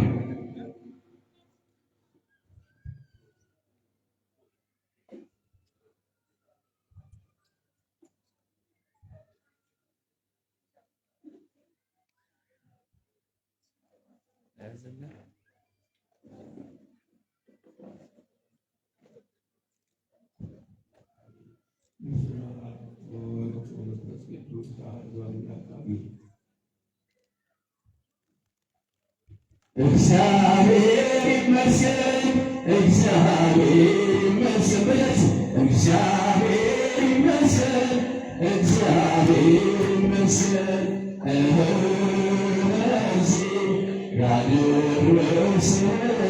ለዚህ ያደረሰን እግዚአብሔር ይመስገን ለዚህ ያደረሰን ለዚህ ያደረሰን እግዚአብሔር ይመስገን። በእውነት እግዚአብሔር አምላክ ስሙ የተመሰገነ ይሁን። የነፍስ ዕረፍት የሚገኘው ከእግዚአብሔር ጋር በመሆንና እግዚአብሔር አምላክ ጋር አብሮ በመኖር በመጣበቅ ነው። ስለዚህ የነፍስ ዕረፍት የሚለው በዲያቆን መሃሩ ወርቅነህ አደግ ይላልና እግዚአብሔርን አመስግኑለት። እስኪ እንግዲህ አስቡት፣ ዲያቆንም ነው፣ በዲቁና ቤተ ክርስቲያንን አገልግሏል። በመምህርነቱ ደግሞ እንግዲህ እንደ መምህርነቱ ለትውልድ የሚሆን መጽሐፍ እንግዲህ በዚህ መንገድ አዘጋጅተው ለእኛ አቅርበዋል። ሰዎች እውቀትን በገንዘብ ሊገዙ አይችሉም። እውቀት ግን ከአእምሮ ሲሆን እውቀት በገንዘብ ተገዝቶ የሚሄድ ሳይሆን እውቀት ወደ አእምሮ ውስጥ የሚቀርና ለትውልድ የሚተላለፍ በወረቀትም በታሪክም የሚተላለፍ ነው። እንግዲህ በቃል የተያዘ ምን ይሆናል? ይረሳል። ተጽፎ ደግሞ በወረቀት ላይ ያለ ደግሞ ምን ይደረጋል? ለትውልድ ይወረሳልና እንግዲህ ለረጅም ዘመናት ከልጅነት ጀምሮ ሲያስበው በነበረው ልክ ይህንን እንግዲህ የመጀመሪያውን ህትመት የነፍስ ዕረፍት በሚል ይዘውልን ቀርበዋልና እግዚአብሔር አምላክ ስለረዳ ስላገዘ ስሙ የተመሰገነና የተባረከ እንኳን ደስ አሎት መምህራችን፣ አመስግኑላቸው። እንግዲህ ያው እውቀትን ለማበረታታት መምህራችንን ለማበረታታት ለማገዝ ይህንን የመጀመሪያውን በረከት እንግዲህ ከአባቶች በመስቀል ተባርኮ ይህንን ለበረከት ተሻምተው ወንድማችንን መምህራችንን እንድታበረታቱት እንግዲህ ወደ በረከት ሽሚያ አምጥተነዋል ማለት ነው። ማን ይርዳል? ማን ይርዳል? እንግዲህ አቡነ ተክለ ሃይማኖት የዋሻው አንበሳ አባታችን አቡነ ተክለ ሃይማኖት በብዙ መንገድ ልጆች ወለዱ፣ ያደረሱ በወንጌል ማለት ነው። ኮትኩተው ሰይጣን ዲያብሎስን ያሳፈሩ በእሳቸው በር ላይ እንግዲህ ይሄን የበረከት የነፍስ ረፍት የሚለውን መጽሐፍ እንግዲህ ይዘን መጥተናል። መነሻውን እንግዲህ እጁን ከፍ ባደረገ ሰው በመደበኛ የጨረታ ስራ ስለምንሄድ ሰዓት ለመጠቀም እኔ ራሴ በ1000 ብር የወንድማችንን በ1000 ብር ከራሴ ጋር ጨረታለሁ። አቤት 10,000 ብር አስፈጽሞ አይሆንም። አንተ እንዴት 1,000 ብር ዝቅ ታደርጋለህ? ይሄ ብዙ ዘመን የተለፋበት ነው። መምህር ሆነህ እንዴት 1,000 ብር ትላለህ ብያለሁ። 10,000 ብር ማን ነው የሚደፍረው? እስኪ 10,000 ብር በፍጹም ወንድሜ ለፍቶበታል፣ ብዙ ጊዜ ፈጅቶበታል። መጽሐፍ ለመጻፍና እያንዳንዱ ነገር በቅድስት ቤተክርስቲያን አባቶች አስገምግሞ ወደዚህ ለማምጣት በጣም ብዙ ነገሮችን እንግዲህ ያሳልፋል። ቤተክርስቲያን በመስራትና በማቋቋም ስመጥር ለነበሩ ሩጫቸውን በድል አጠናቀው በዚህ ዓለም ድካም ላረፉት ጥንካሬ ከነመልካምነቱ ሃይማኖትን ከነስርዓቱ ላወረሱን ለውድ አጎቴ ጌታውን በቀለ የእርሳቸው አርአያነትን የያዘ መጽሐፍ አንዱ ምንጭ ሐሳብ ነው። መታሰቢያነቱ ቤተ ክርስቲያንን በማነጽ ሰፊ ስራ እንደሰሩ ለአጎቱ እንዲሁም ደግሞ ከሁሉም ነገር በላይ በመግቢያው ላይ ላገዘኝና ለረዳኝ እግዚአብሔርን አመሰግናለሁ በማለት እንግዲህ ወንድማችን ይዞት የመጣው መጽሐፍ 10,000 ብር እንግዲህ 10,000 ብር ተብሏል። እሺ አባታችን 15,000 ብር በፍጹም 10,000 ብር አይሆንም። 15,000 ብር እንግዲህ ሰዓት ለመጠቀም እንግዲህ ወንድሞች ቤተሰቦች እየተጫረቱ ይገኛሉና 15,000 ብር ለ15,000 ብር አንድ አቤት 30,000 ብር 30,000 ብር በፍጹም አይሆንም። ይሄማ በአባቶች የተባረከውን 6,000 ተክለ ሃይማኖት ቤተክርስቲያን በረከት በበረከት እና አባታችን አጨብጭቡ እስኪ በእውነት አጨብጭቡ። አባታችን ቤት መተን የምናውቀው ነገር 30,000 ብር። አይዞህ ወንድሜ ገና ብዙ እንጠብቃለን። ለ30,000 ብር ነው አሉ 1,000 ብር ይጨመርበት 31,000 ብር 31,000 ብር ነው እንግዲህ የተደረገው። 30 የሚለው ነገር እንግዲህ ብዙ ጊዜ እኛ አንስማማም። ለምን ይመስላችኋል? ብዙ ጊዜ ሻምልም። እሺ ለማንኛውም 31,000 ብር 35,000 ብር በፍጹም አይሆንም። እግዚአብሔር አምላክ እንግዲህ ጸጋውን ያብዛልን።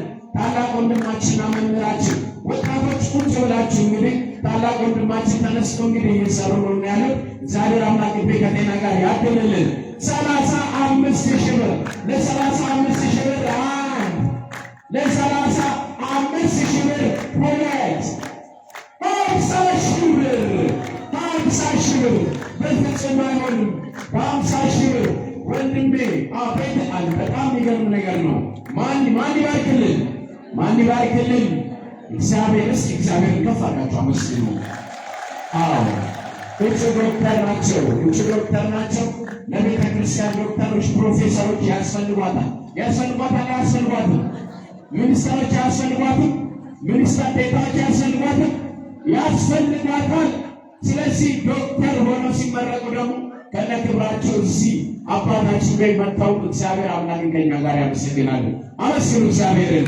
50,000 ብር የመጀመሪያ ልጃቸው ማለት ይቻላል። እንግዲህ ይሄ ለ50,000 ብር አንድ ለ50,000 ብር ሁለት ለ50,000 ብር ሁለት ተኩል አቤት በፍጹም አይሆንም።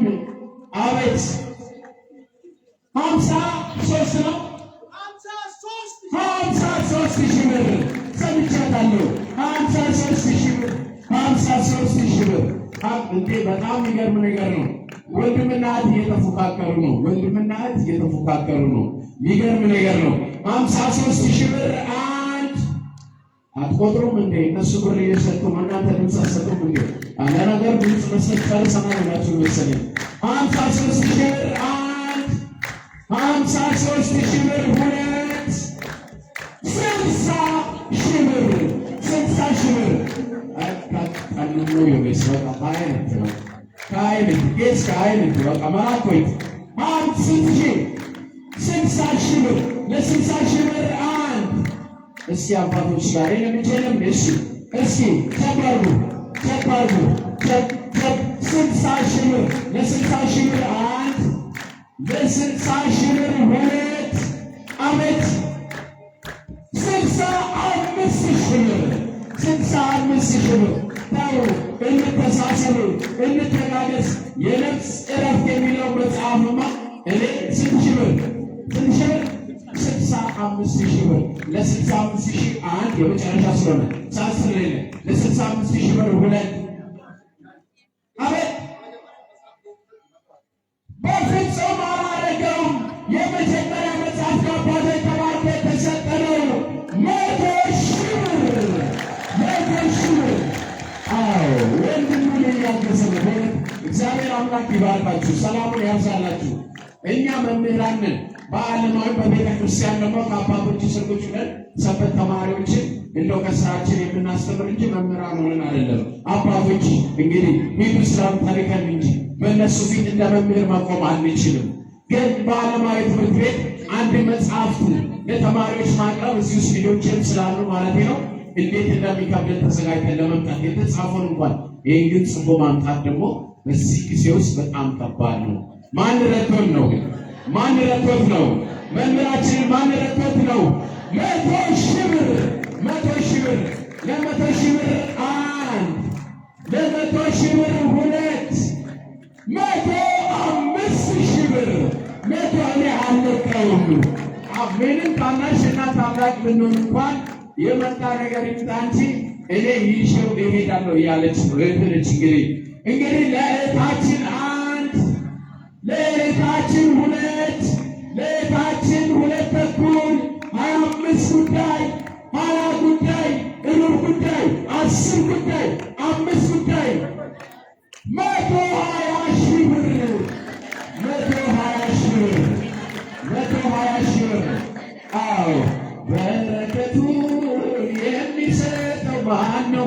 እግዚአብሔር ነው።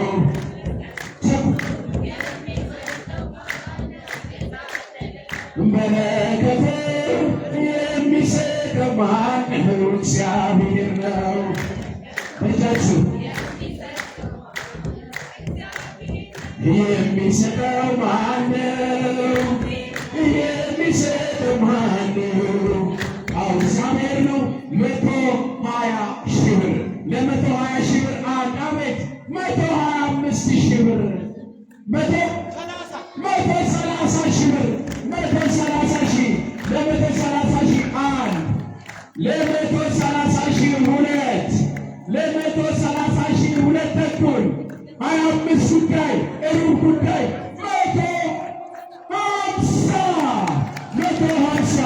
150 የታለች የለም እንዴ? እንግዲህ እናንተ ወልዳችሁ አሳድጋችሁ ለዚህ ስንበቃ ደስታችሁ በእውነት ወደር የለውም። መጽሐፍ በሚሊዮኖች ነው የመጀመሪያ ነገር ወይም ህትመት የሚሸጠው። እግዚአብሔር አምላክ ስለረዳን 150,000 ብር እህቴ 150,000 ብር አንድ ለ150,000 ብር ሁለት ለ150,000 ብር ሁለት ተኩል 25 ጉዳይ ሩብ ጉዳይ 10 ጉዳይ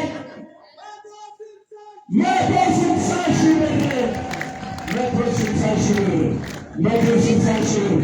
በአባቶች እንግዲህ አባቶች እየባረኩ ነው። አዎ በረከቱ የሚወስደው ማን ነው? የሚወስደው ማን ነው? የሚወስደው ማን ነው?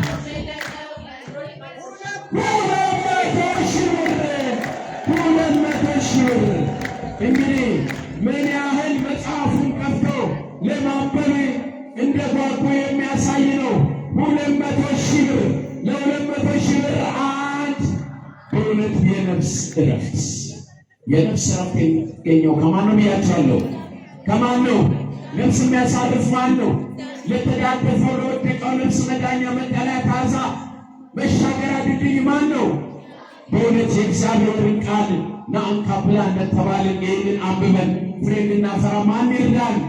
200,000 ብር ለ200,000 ብር አንድ ለ200 ሺህ ብር ሁለት ለ200 ዓመት 205,000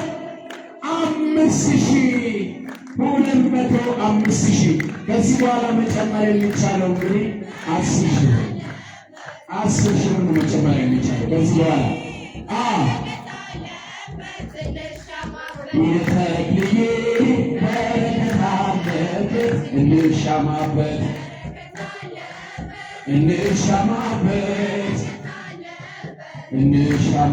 የጻድቁ በረከት አለበት እንሻማበት እጃችሁ ሲ በረከት አለበት የአባቴ በረከት አለበት እንሻማበት። እንግዲህ መጨመር የሚቻለው 10,000 ብር ነው ብያለሁ። የተጨመረልኝ ግን 5,000 ብር ነው።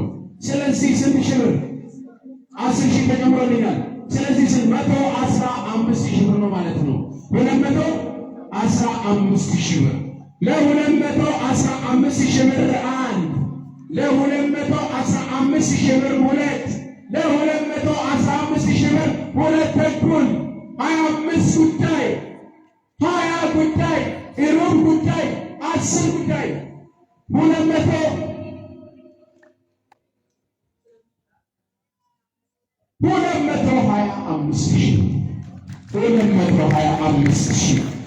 225,000 ብር አንድ ለ225,000 ሁለት ለ225,000 ሁለት ተኩል 25 ጉዳይ 20 ጉዳይ ሩብ ጉዳይ 10 ጉዳይ 5 ጉዳይ ለ225 አንድ ሁለት ሶስት አራት አምስት ዓመት 230,000 ብር 35,000 235,000 235,000 ብር 10,000 ብር ጨመረ የሚቻለው ተስማምተናል አይደል? ተስማምተናል። 235,000 235,000 ብር በጆሮ ሽንቱ ተብሏል። ይሄ ጉዳይ እንግዲህ በጣም ደስ የሚል ነገር ነው። 235,000 ብር አንድ 235,000 ብር ሁለት 235,000 ብር ሁለት ተኩል 25 ጉዳይ 20 ጉዳይ ሩብ ጉዳይ 10 ጉዳይ 5 ጉዳይ አንድ ሁለት ዓመት 250,000 ብር 250,000 ብር 250,000 ብር ለ250,000 አንድ ለ250,000 ሁለት ለ250,000 ሁለት ተኩል ሩብ ጉዳይ 10 ጉዳይ 5 ጉዳይ አንድ ሁለት ሶስት አራት 5 6 7 8 9 ለ250,000 ብር 9 ለ250,000 ብር 3 እግዚአብሔር አምላክ ስሙ የተመሰገነ በእግዚአብሔር ያለ ማንም የለምና። እህታችን እንግዲህ ይህንን መጽሐፍ እየሰማችሁ ከአባቶች ትረከባለች በ250,000 ብር 250,000 ብር እንግዲህ እህታችን ተባረካ ትወስዳለች። እግዚአብሔር አምላክ ስሙ የተመሰገነ ይሁን። በ250,000 ብር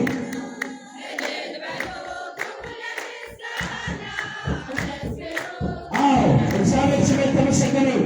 መጽሐፉን እንግዲህ ከዚህ ከአውደ ምሕረት እየመጣችሁ መውሰድ ትችላላችሁ ማለት ነው። እንግዲህ የመጨረሻውን ዋጋ ሳይሆን ልባችሁ የፈቀደውን እየመጣችሁ የሰንበት ተማሪዎች ለምዕመናን እንግዲህ እያዳረሳችሁ ትሄዳላችሁ። እኛ እዚህ ከአባቶች እንግዲህ ለእኔ ይያዝልኝ እንግዲህ ለእኔ ለራሴ ይኸውና በ1,000 ብር እየመጣችሁ መውሰድ ትችላላችሁ። ቶሎ ቶሎ እየከፈላችሁ እያስያዛችሁ እዚህ ጋር አቤት ወንድማችን 100,000 ብር ለራሴ ወስዳለሁ።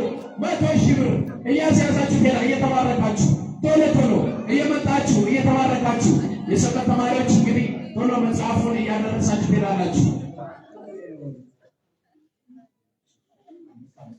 እሺ በዚህ ያላችሁ ከአውደ ምሕረት 1,000 ብር በመካከላችሁ ለሚሰራው ደግሞ እንግዲህ የመጀመሪያ ስለሆነ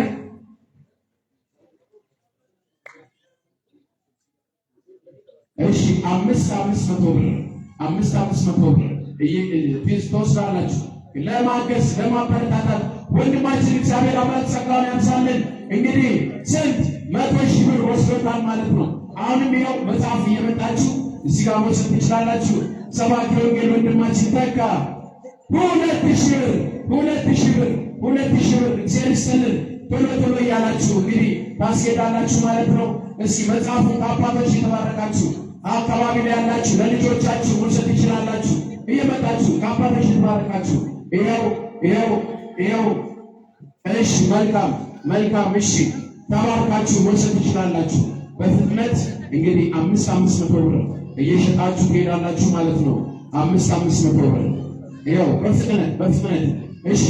አለን ስንት ነው? 500 ብር 500 ብር ይኸው አለ ይኸው መጽሐፍ ይኸው 500 ብር 500 ብር መጽሐፍ 500 ብር 1,000 ብር 1,000 ብር ወንድማችን 1,000 ብር 10,000 ብር እህታችን 10,000 ብር እያስመዘገባችሁ አጨብጭቦ አመስግኑ። በእውነት እህታችን ይኸው በእውነት መጽሐፍ ቀሲስ ሰንደቅ 1,000 ብር አመለ ወርቅ እንግዲህ 500 ብር እያስመዘገባችሁ ይኸው ሁለት መጽሐፍ ለቀሲስ ሰንደቅና ለአመለ ወርቅ ለእህታችን ይኸው ስንት ነው? 500 ብር ይኸው እዚህ ላይ 500 ብር። አቤት መጽሐፍ ይኸው መጽሐፍ አለ። ስም እያዛችሁ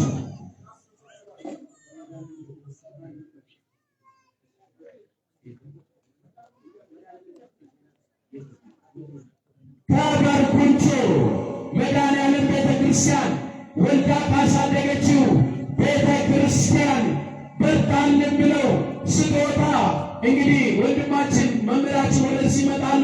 ስጦታ ያላችሁ ደግሞ በዚህ ጋር ትመጡና ስጦታ እያበረከታችሁ በአባቶች እየተባረካችሁ ትሄዳላችሁ። 3,000 ብር አመስግኑ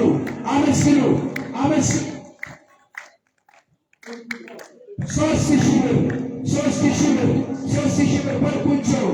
አዎ ቤተሰቦቻችን ከበርኩንቾ 3,000 ብር ስጦታ ይዛችሁ የመጣችሁ ቤተሰቦች ሰዓት ለመጠቀም በአባቶች እየተባረካችሁ እዚህ ጋር ቤተሰቦች ከደብራት ከተለያየ አካባቢ እየመጣችሁ እንግዲህ እየተባረካችሁ ስጦታ ታስረክባላችሁ። ከቆሻ ቅዱስ ሚካኤል ቤተክርስቲያን 2,000 ብር ዋለ። እሺ እየተባረካችሁ እየተባረኩ 2,000 ብር እያመሰገናችሁ ስጦታ እናታችን አቤት አንድ መጽሐፍ ይኸው እግዚአብሔር አምላክ ይስጥልን። አንድ መጽሐፍ እግዚአብሔር አምላክ ይስጥልን። አንድ መጽሐፍ እግዚአብሔር ይስጥልን። እየጨረስን ስለሆነ አትወጡ ምዕመናን፣ ጨርሰናል። እህታችን አንድ መጽሐፍ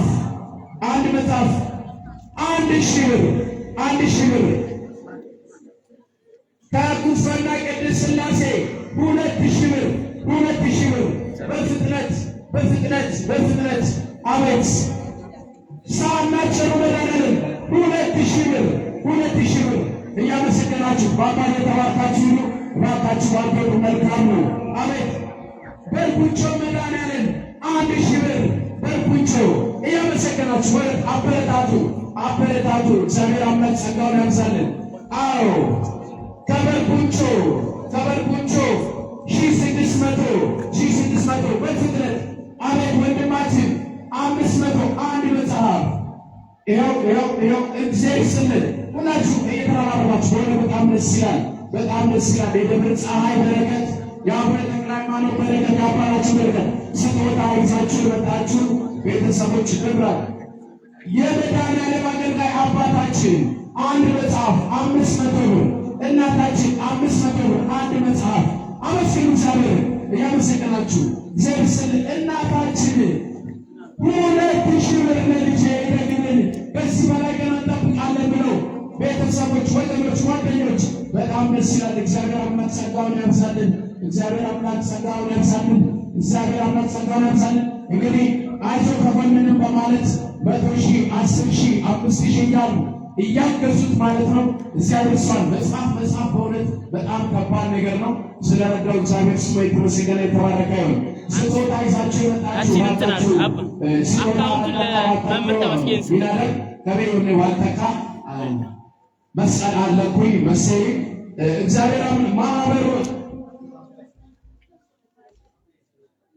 የወንድማችን የመምህራችን ማር ወርቅነህ በቀለ አካውንት የወሰዳችሁ እንድታስገቡ እንድትይዙ ማለት ነው። በአካውንቱ ለማስገባት ስማችሁን አጥፋችሁ የወሰዳችሁ 1053 46 177 1053 46 10 077 ማለት ነው። አወዳ ደብረ ጽዮን ስንት 1,000 ብር አወዳ። ይኸው አወዳ ደብረ ጽዮን አቤት ወንድማችን በአካውንት አስገብቶልናል። 1,000 ብር 1,000 ብር ወንድማችን 1,000 ብር በፍጥነት መስጊብልን እሽታችን 500 ብር መጽሐፍ በእውነት እግዚአብሔር ጸጋውን ያብዛልን።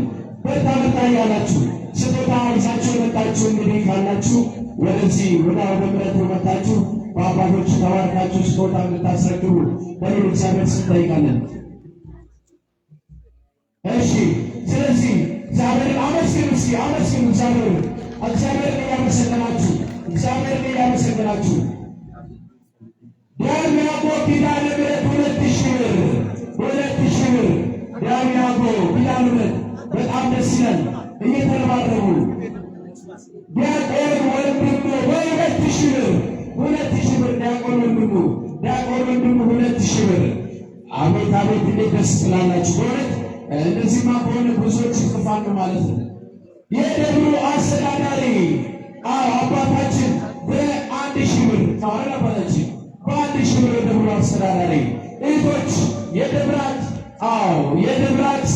አብሮት ያደጉት አቤት ወንድማችን አሳየኝ በ500 ብር አንድ መጽሐፍ ጉብስና ሥላሴ 1,000 ብር እግዚአብሔር አምላክ ያክብርልን። በእውነት እግዚአብሔር አምላክ ያክብርልን። መጽሐፉ እያለቀ ነው። በፍጥነት መጽሐፉ እያለቀ ነው። አና ወርቅነህ በ25,000 ብር አንድ መጽሐፍ ይኸው ለሃና ወርቅነህ እግዚአብሔር አምላክ ጸጋውን ያብዛልን።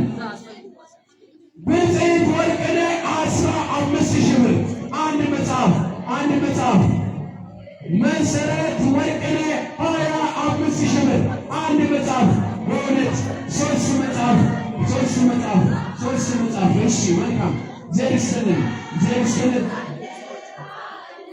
አዲሶቹ ሰብሰብ ብለው በአንድ ላይ 4,000 ብር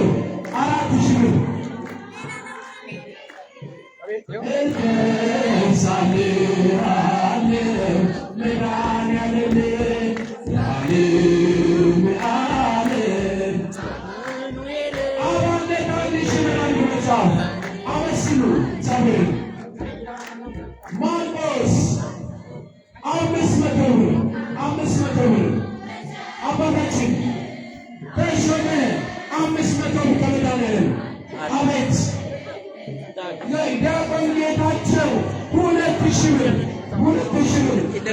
እንቾ ሰንበት ትምህርት ቤት 1,000 መምህራችን መጋቤ ሃይማኖት ወርቅ አፈራው 500 ብር እሳቸውን አይደለም አቤት እህታችን አለም ደስ 500 ብር አንድ መጽሐፍ 500 ብር። እሺ ያመሰግናችሁ እግዚአብሔር 500 ብር አመስግኑ። እሺ ቶሎ መጽሐፍ እንግዲህ አልቋል ማለት ነው። ትንሽ መጽሐፍ ነው ያለው ያለቀ ነው። እያለቀ ነው። ቶሎ ቶሎ ትወስዳላችሁ። ማህበር ምናምን አንቂቾ ቅዱስ ጊዮርጊስ 2000 ብር። አንቂቾ ቅዱስ ጊዮርጊስ ዲያቆን ተረፈ 500 ብር 500 ብር። ኢሳያስ ወርቅነህ 25,000 ብር 25,000 ብር። ኢሳያስ ወርቅነህ አመስግኑልን እግዚአብሔርን። በእውነት በዚህ አይነት ልክ መረባረብ፣ ማገዝ፣ መርዳት በእውነት እውቀትን መውደድ፣ እውቀትን ማፍቀር በጣም ጥሩ ነው። አቤት አዲሱ ዓለም ወርቅ አፈራው 500 ብር 500 ብር። ወንድማችን አቤት አቦ ከግብቹ 1,000 ብር አንድ መጽሐፍ ይኸው ዲያቆን ደረጀ 1,000 ብር። በፍጥነት እንግዲህ ምዕመናን አድኖ ሳይባል እንግዲህ የሚወዱት ሰዓት ስለደረሰ ነው። ቶሎ ቶሎ እየጨረስን ስለሆነ እባካችሁ እንድትታገሱ። ይህ ማግስት ትልቅ ነገር ነው። ወንድማችን 1,000 ብር እያሱ ቀቂስ አካባቢ ቀቂስ አለ። እሺ ሁላችሁ እያሱ 500 ብር 500 ብር። አቤት ወደ መጽሐፍ ወንድማችን ሰባኪ ወንጌል መምህራችን 1,000 ብር 1,000 ብር። እህታችን 500 ብር አካውንት 1,053461077 መሀል ወርቅነህ በቀለ የሚለው እህታችን እንግዲህ 500 ብር። ዲያቆን አባተ እንግዲህ 1,000 ብር 1,000 ብር። ዲያቆን ደግነ 1,000 ብር 1,000 ብር። ወንድማችን ደምያቆ 500 ብር ወንድማችን 500 ብር። አቤት ዲያቆን ተስፋዬ አንድ መጽሐፍ 500 ብር። በፍጥነት እንግዲህ እባካችሁ የስምንት ተማሪዎች ወጣቶች ወደዛ ሄዱና በዛ በፊት ለፊት ወዳሉት አዳርሱልን። ሕፃን 600 ብር። እሺ ሁላችሁ መጽሐፍ እባካችሁ ያዙና አንድ ላይ በኋላ መጨረሻ ላይ የምንሸጥ ይሆናል። እሳ ጋር ይጠብቋቸዋልና ምዕመናን እየሄዱ ስለሆነ ጸሎት የምናደርግበት ሰዓት ነው። አንድ መርሃ ግብር ብቻ ይቀረናል። አንድ መርሃ ግብር ብቻ። በዚህ ቦታ ላይ ያለው መርሃ ግብር ደብረ ፀሐይ አቡነ ተክለ ሃይማኖት ቤተ ክርስቲያን ሰበካ ጉባኤ፣ ሰንበት ትምህርት ቤት፣ ሌሎችም አንድ ላይ በመሆን ወንድማችን እንኳን ደህና መጣ፣ ገና ከዚህ በላይ ከአንተ እንጠብቃለን በማለት አውደ ምሕረቱን ክፍት በማድረግ እነዚሁ ደግሞ እዚህ ስፍራ ላይ ያለውን አምቢቾ ቅዱስ ጊዮርጊስ ይኸው አንድ መጽሐፍ ስንት 500 ብር በማለት ወንድማችን በዚህ ስፍራ ላይ በመገኘት ሀሳቡን በማቅረብና በደብሩ ላይ የተሰማውን ነገር በመናገር የመጨረሻውን ንግግር ያደርግልናልና እሱም ለደብረ ፀሐይ አቡነ ተክለ ሃይማኖት ቤተክርስቲያን ለአባቶች ይዤ የመጣውን ነገር አለን ስላለ ንግግር አድርጎ እንግዲህ መርሃ ግብራችንን እናጠናቅቅ ይሆናል። መድረኩን ከፈት አድርጉለት።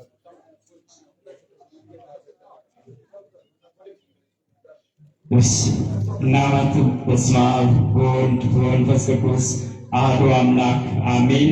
በስመ አብ ወወልድ ወመንፈስ ቅዱስ አሐዱ አምላክ አሜን። ክቡር አባታችን መጋቤ ሰናያት ቀሲስ ፍስሐ አፍተወልድ፣ የዚህ የታላቁ ደብር ዋና አስተዳዳሪ ክቡር አባታችን መጋቤ ሃይማኖት ወርቅ አፈራው፣ እንዲሁም የተወደዳችሁና የተከበራችሁ የልዑል እግዚአብሔር ቤተሰቦች ሁላችሁም እንደምን ሰነበታችሁ? እንደምን ቆያችሁ?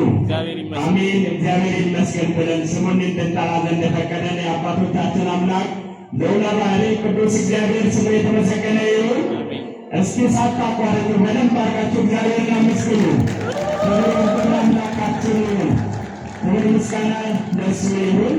ያው መርሃግብሩ በጣም ሰዓት ስለወሰደብን በጣም ደስ በሚል እግዚአብሔር አምላክ በጣም የረዳበት ትልቁ መርሃ ግብር ነውና ከዚህ በመቀጠል ይህን ትልቁን መጽሐፍ እግዚአብሔር በእውነት የነፍስ ረፍት የተሰኘው መጽሐፍ ለመጽሐፍ ምክንያት የሆነው አሁን በሕይወተ ነፍስ የሉም ትልቁ አጎታችን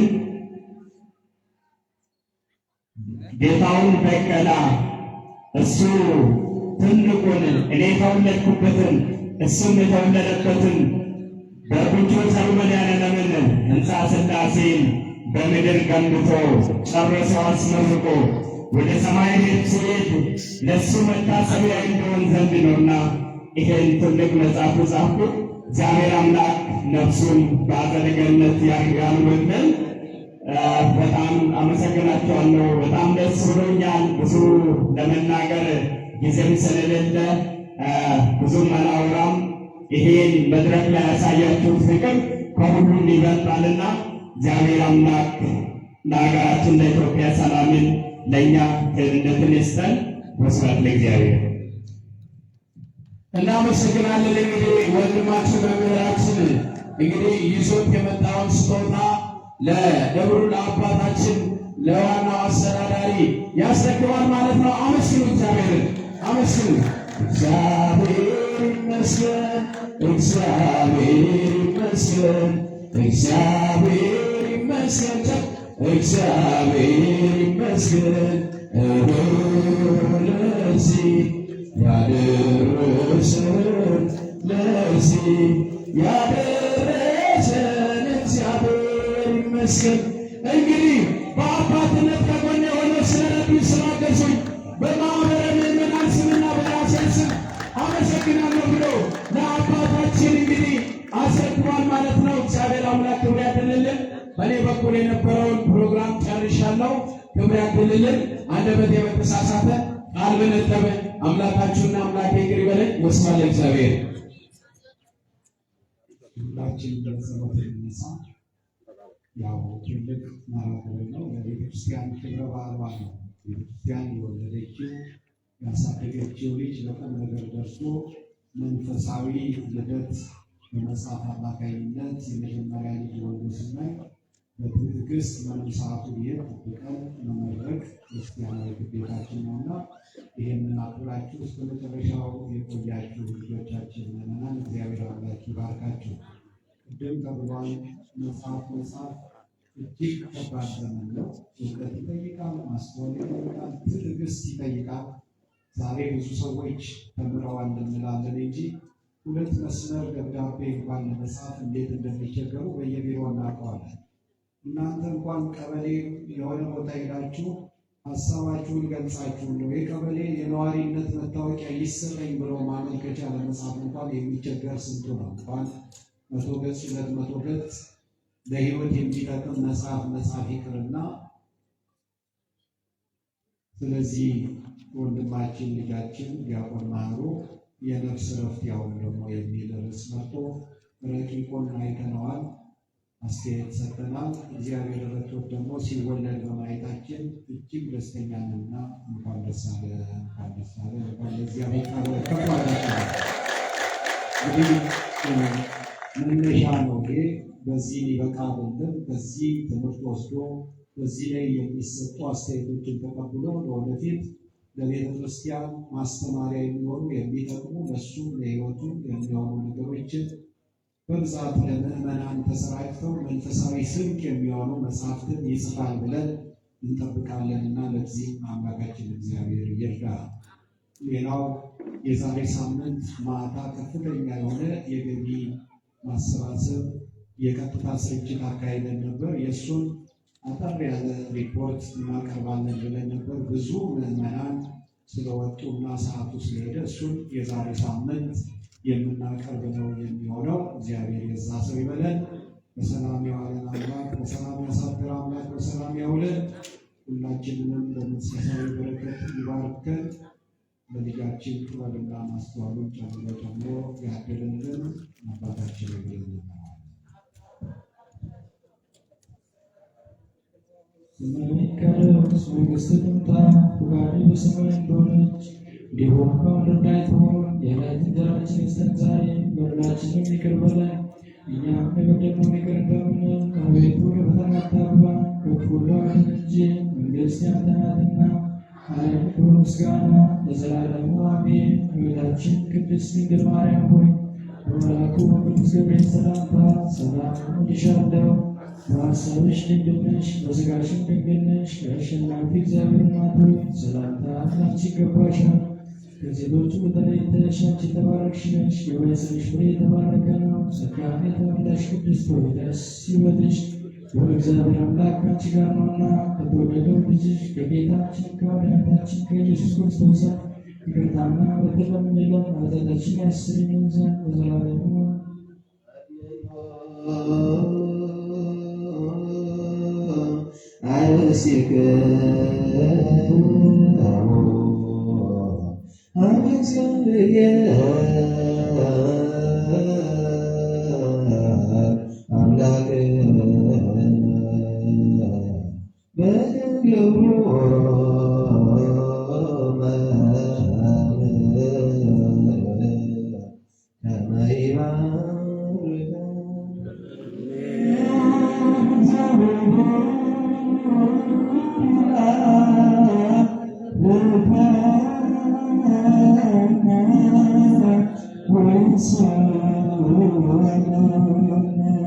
አቤቱ ጌታ ሆይ ሕዝብህን ርስትህን አቤቱ ጌታ ሆይ ሕዝብህን ርስትህን ጠብቃቸው እስከ ዘላለሙ ከፍ ከፍ አድርጋቸው። በአንድ ልጅ በጌታችንና በአምላካችን በመድኃኒታችን በኢየሱስ ክርስቶስ ደም ያድናት ቤዛ የሚያደርጋት ቅድስት ቤተክርስቲያንን ጠብቃት።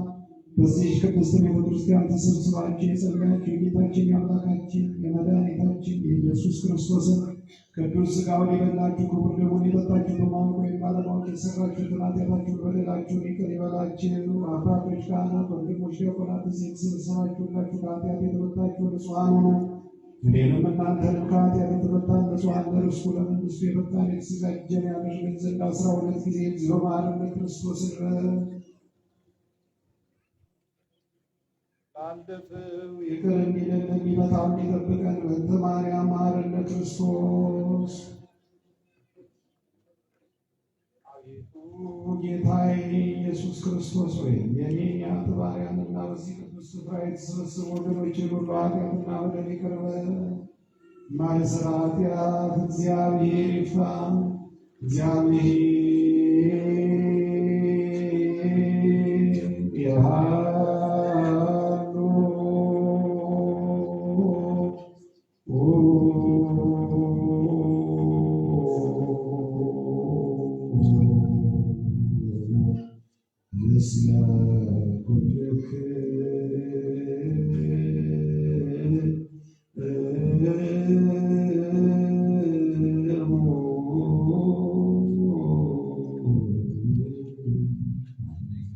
ስለ መንፈስ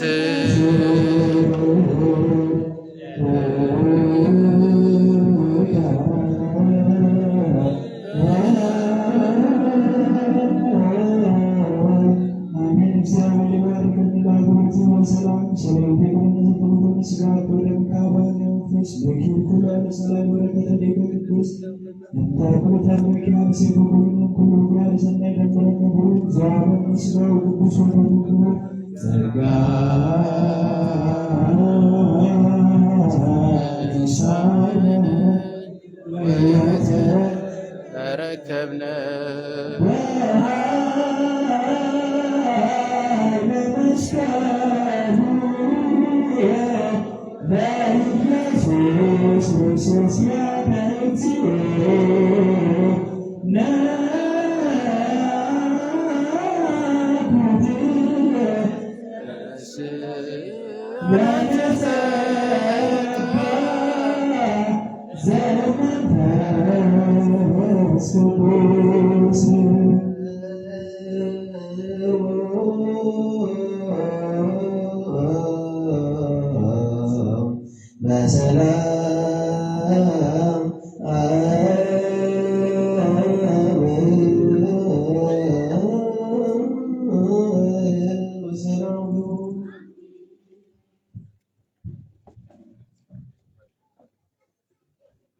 በተራግብሩ ምክንያት ትንሽ ስላረፈድን ያው እጅግ በጣም ይቅርታ እንጠይቃለን። በዓሉ መርሃ ግብሩ የቤተክርስቲያን ነው፣ ሁላችንም የሚመለከት ስለሆነ በዚህ መልኩ ስናካሄድ ቆይተናል። ከዚህ በሉ በኋላ ባሉ ሰበቶች በተለመደው ሰዓት እስከ 3 ሰዓት ባለው ለማጠናቀቅ እንሞክራለን ማለት ነው። ለዛሬው ግን እጅግ በጣም ይቅርታ እንጠይቃለን ምዕመናን። መጽሐፍ ያልደረሳችሁ እዚህ አውደ ምሕረት እየመጣችሁ መውሰድ ትችላላችሁ። መነሻ ሂሳቡ 300 ብር ነው። ነገር ግን ወንድማችን ብዙ ገንዘብ፣ ብዙ ሀሳብ፣ ብዙ ጉልበት ያወጣበት ስለሆነ እሱን መደገፍ ስላለብን መነሻውን 300 እናደርግና ከዛ በላይ ለወንድማችን መስጠት ወንድማችንን ማገዝ ይቻላል ማለት ነው። እግዚአብሔር ከሁላችን ጋር ይሁን።